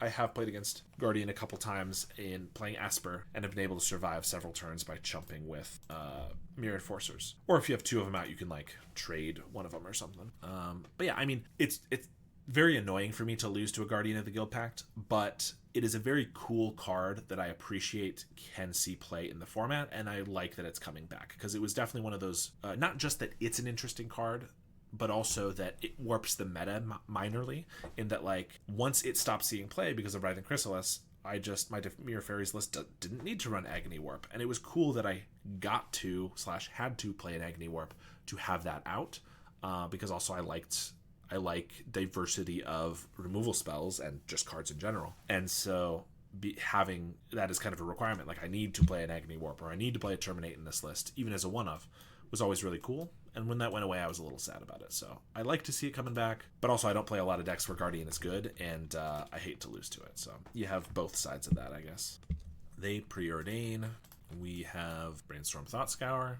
They preordain again. They did bottom both before. Bottom again, but they have a Chancery, so they're not too desperate for lands. Let's brainstorm. We have a Delver, so I don't want to... So we're going to put back... I don't want to... I'm setting up a Delver. I'm not going to Thought Scour these away until after I flip the Delver. So I'm going to put back Island, Sleep of the Dead, draw the Island, play a Delver, and then I'm going to flip the Delver off the Sleep, then Thought Scour us. I might also save this other Thought Scour for combo with the Demon Fear to get rid of something permanently. They're like a familiar. Guardian decks sadly feel very slow right now. Madness is too fast, I feel like. Yeah, that is also very true. Guardian decks are generally a lot of the Gates decks and just, yeah, very slow decks. This is annoying. Now I guess I don't care about the top card of my deck, so I might as well Thought Scour it now. Well, I guess I might as well hold up a Dispel. Yeah. Definitely, and man, like, yeah, in general, like, Pauper has a lot of really slow, grindy decks, mid-range and control decks, and those are the ones that I really like, and it's fun to play those, and then when I go up against Madness, it's just outrageously fast and consistent. Obviously, it has times where it's not, but they snap this just as a ritual, so they can play, like, a Muldrifter here, or a Lorien, I assume. Yep. Alright, we're going to Thought Scour away the Sleep of the Dead now. Cryptic Serpent as well. We get a counterspell. So yeah, like, I could Demon Furier for 3 mana. That doesn't feel very good. I could Thought Scour and then Demon Furier. I think we're just going to Delver and hold up a counterspell. Yeah, okay. Archaeomancer, I think that's... They could have the Prohibit, but I'm going to counterspell this. I don't really know what to do about the Madness decks and the Burn decks, because I don't personally think anything is ban-worthy. I don't think Gutter Snipe needs to go, but it is kind of a tough position we're in at the moment. Deem Inferior. 1, 2, 3, 4. I guess I don't really want to trade these. It makes it so they can't ephemerate it, but I kind of want to Thought Scour to try to draw something, plus it makes the Deem Inferior cheaper, but I also want to save it to like Deem Inferior, their Familiar. I guess I'm fine with this trade probably, if they want to make it. I can get a Terror down to next turn probably, and we'll try to Deem Inferior this. And if they're just like, oh, I'll just draw it back, then we'll try to Thought Scour it. I think Lava Dart is a card that we could target without too much fallout damage. Circle of Protection Blue. That's going to be a tough one to get through, isn't it? I mean, Deep Inferior, I guess, gets around it, but not really. I guess kind of. Yeah, I'm going to have to deem that. Hope they don't have a counterspell. Brainstorm. Yes, I think Lava Dart, like, I think it would be a fine ban. It would hurt Mono Red Madness and basically nothing else. I don't know. I don't like playing against Red Madness that much, but is it really so powerful it needs to get something banned? I don't think so. And Lava Dart, like, I didn't love we already have a Sleep of the Dead, so I don't need this one. We'll cycle these away. I didn't love the like Deadly Dispute ban. It kind of makes sense. It doesn't kind of make sense. It makes sense. I understand it, but it's like I feel like the cards I want to see on the ban list generally are the cards that, like, you look at the ban list and you're like, that makes sense. That card's broken in half. Deadly Dispute isn't that. I understand it was very ubiquitous, but it's like we replaced it with Fanatical Offering, which is, I don't know, 80% is good. It just doesn't feel like it changes that much. Well, okay, I'm gonna hope this goes off, and then I can Thought Scour them both away. Both the Circle of Protection and the Familiar, which I guess we should do in their upkeep, just in case they have something they want to cast here. Anyway, I don't know. COP, Circle of Protection Blue shifts this from 20 to 80 to 80 to 20. Yes, 100%. Oh, they did not have the Familiar there. Oh, I didn't even check that they put it on top. They might not have. Raven Charm our Graveyard. That's annoying. Cast it. Chooses bottom for the Demon Fury. Okay, so I probably should have figure that out, but yes, Circle of Protection is obviously insane against us, but since I haven't played this matchup a ton, just did not realize it was something I had to play around. Feels like we're in a decent spot now. They're not really doing much. They did blow up our Graveyard, which is annoying, but it's not really the end of the world. They also didn't counter either of those spells, so I can't imagine they have a counter spell. Well, maybe they just drew one, but I'm going to Lorien here. I think Madness Burn is kind of oppressive when it comes to deck diversity. I think Lava Dart is a fine adjustment knob. I generally feel like free spells are problematic. I mean, I agree with that. Certainly free spells are very difficult to balance, and sometimes they don't get balanced, and sometimes that's annoying too. Yeah, like, I like some of the free spells are cool. I like some of the free spells that are in the format, but there are definitely some pretty busted ones. I don't think Snuff Out should be banned, but it is maybe a little too good because it sees a ton of play. However, Red's prevalence in the format at pretty much all times makes it so that it's not always 100% the thing you want to be playing. Okay, they keep playing a whole bunch of really scary cards, so I don't think I can afford to tap out anymore. I must have a counterspell because they're freaking me out with these cards. I think I just bin both of these Deep Analyses, and then I can Mental Note them away, and then that's 5, so I can just play a Serpent and still hold up counterspell. We have no combat, and then we'll pass. I think in Power Level Madness is not that strong, but some games against it feel like non-games due to speed. I agree with that 100%. However, it is by far not the only deck that has non-games because of speed. You can have turn 1 wins with a handful of decks, and not even just turn 1 wins, right? But like Cyclostorm, in the right situation, can beat you on turn 2. High Tide, if it perfectly, could beat you on turn 2, very reliably on turn 3. Those are all non-games. Spy can get there on turn 3. Obviously, one land Spy can get there on turn 1, but it's built to do that. Like, I agree, and I think that sucks. I do not enjoy those types of games, but unfortunately, we just can't ban every card and every deck that makes it so that it's possible to get non-games, as much as that would be enjoyable. All right, we're going to draw with our Deep Analyses and hope that we can find some counterspells. Dispel is decent.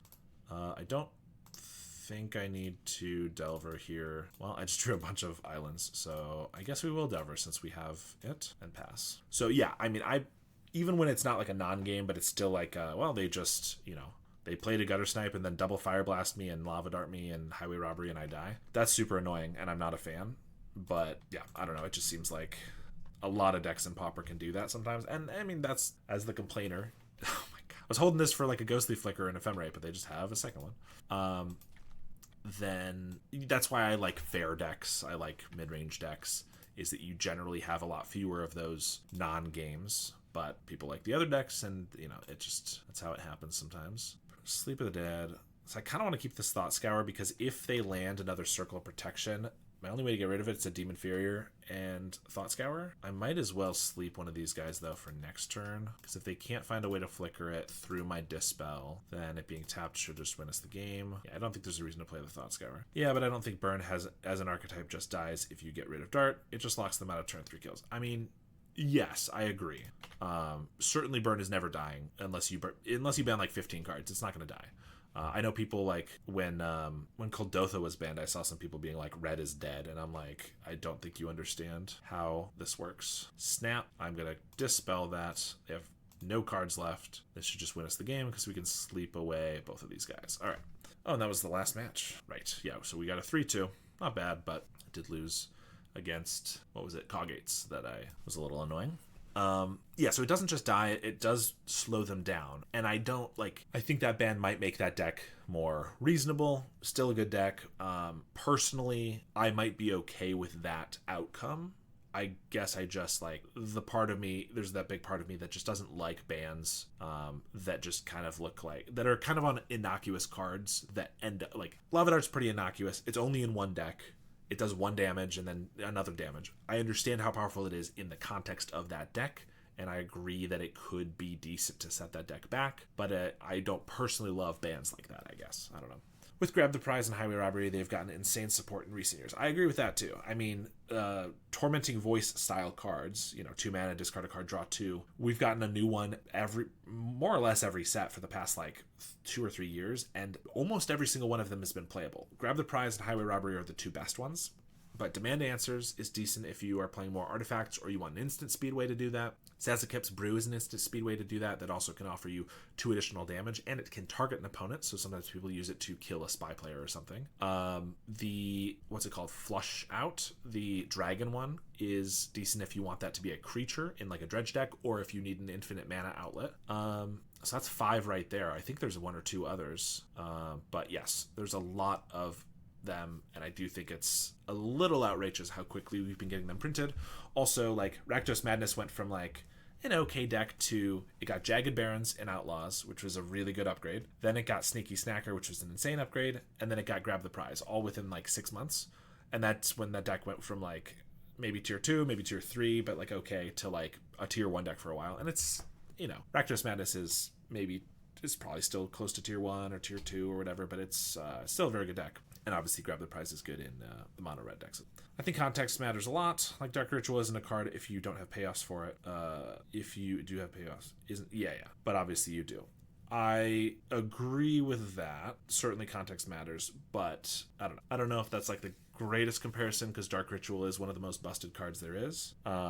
If that was on the ban list, I would be of course, that card's crazy. I'm not saying it needs to be on the ban list, because clearly it doesn't do the most broken things ever, but it is a very good card. It's just, when I see a Lava Dart or Deadly Dispute on the ban list, or Prophetic Prism was another one, in context, it made sense. But in a vacuum, it's kind of well, that card does not look that good.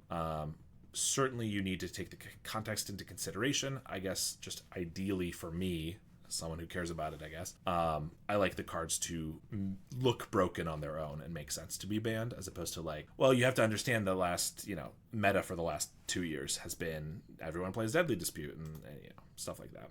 But yeah, I mean, I don't know. Red Madness is not a deck I love playing against, but it's also not my least favorite deck to play against. So and I don't think it's the deck most egregious for wins out of nowhere, or unjustified wins, or however you want to describe that. I think Spy is probably the main one for that. Yeah, but I think vacuum evaluations are kind of meaningless. You have formats like Modern that's a bunch of banned cantrips, or Legacy who has Troll of Khazad-dûm on the ban list. Yeah, I mean, I understand that. I think that just might be my own quirk thing about the ones in a vacuum, but I still don't think a Lava Dart needs to get banned personally. If we're banning a card, I think a card from Red Madness is not the first card I would ban. I personally don't think the format needs a ban at the moment, but I would ban a Spy or something like that beforehand, before getting to Red Madness. I don't know. I mean, Red Madness has a decent meta share on MTG Goldfish, but it also condenses Red and Rakdos Madness into the same archetype, because it's kind of trash sometimes. So it's really hard to actually tell how high the meta percentage actually is. So I'm pretty sure it's like 10% right now, but that could be like 7-3, or it could be 5-5, or whatever. But I think most egregious one right now is High Tide, just because of the play pattern, the cognitive load it puts on opponent not even playing Tide. I mean, I personally haven't had to play against High Tide in a while, even on MTGO, so that might be skewing my, specifically in paper. Okay, fair enough. That might be skewing my perspective a little bit, because it just seems like it's fallen off a lot to me. And I mean, looking on Goldfish, it's like a 3.5% for High Tide. Yeah, Madness Burn's 11%, but again, I don't know which part of that is red and mono red versus Rectus. I mean, yeah, I think High Tide is egregious in what it does. I think it's fun for everybody, and I don't think there should be any cards or decks where you should be able, or where you should be able / forced to take 15-minute turns consistently in every game. I don't think that's good for the deck. I don't think that's good for the format. But I don't know. I also don't think the deck is played enough to really warrant the reban. Like, I would be very okay with it if it happened. I don't know. I don't know if they're really going to do that. Like, I think we're supposed to be getting a ban. Like, the PFP is great, but they don't always, I feel like, convey exactly when they're supposed to be or thinking about banning things. I believe they said sometime maybe before the next Paupergeddon or something, like sometime in early November. My prediction is no bans. I don't really expect anything to get banned or unbanned. I think they hit the two cards that were like maybe okay to unban. Prophetic Prism, I'm totally fine with at this point. High Tide, not as much. Everything else on the ban list I feel like is kind of crazy, and I don't envision any of them are coming off. And I don't really envision anything getting banned. I think Pauper's in a pretty healthy spot. I think that's generally true. There are certainly decks that I don't like playing against, but that's always the case. There are not any decks that are crazy overrepresented. The main ones that are being played the most are Blue Terror, which this deck's good. I don't think anything needs to get banned. I know people have talked about like a Terror ban. I think that's crazy. I don't know how many serious players have talked about that, but like I've heard it floated. But like Mono Blue Terror is good, but it's not just good because of this card. It's good because of this card, and I don't think we're banning that. It's good because of this card and this card. Like, yeah, I don't know. If I recall, the PFP already teased High Tide in recent streams where they were on the cast panel of a tournament. Yeah, I may have missed that. You're saying teased banning it again? Because I know that they said it was like August that they were like, oh, we want a couple more months. We're still thinking about it. So I haven't heard anything more than that. But if they've teased it, it's possible it'll get banned again. They seem very aware of how not upsetting, but like frustrating it is to play against, or even to be the one playing. I don't envision that's the most enjoyable to do over and over and over. But I just don't know if that's going to factor in. A High Tide game came on, and one of the PFP members said that we won't have to deal with the boredom much longer. Okay. Yeah, paraphrasing, I would definitely have to look into that to see if I think that's really what they're going for, but hey, I would be okay with that. It's one deck. Nobody else is using High Tide. People tried it out in Terror. People tried it out in Familiars. There's some cool stuff to do. But I mean, like, I think a fair High Tide is cool. Like, when people were using it in Terror to like power out terrors, or there was the Rush of Knowledge people were playing, which is draw cards equal to the highest mana value among permanents you control. Stuff like that's cool. Like, I always like that. So, not that people do those very often, but you could ban like an arcane spell instead to make it so the deck's not functional while High Tide still exists. But yeah, not a fun deck. I'll see if I can find a clip. Yeah, if you find a clip, feel free to send it to me in any way you can. I think that's going to be it for me today, though, for streaming. A little over 4 hours. I was thinking about going longer, but I think we got 2 decent leagues in, and I got some other stuff to get done. So I hope everyone enjoyed the stream. Thank you very much for watching and for all the subs today, quite a few. And I still don't have a set schedule because of who I am, but I plan to stream again several other days every week. Several might be a lot. 2 or 3 days a week is what I've been trying to do. So I'm sure that as long as you follow me, you'll be able to catch another stream. So thank you everybody for watching, and I will see you all next time.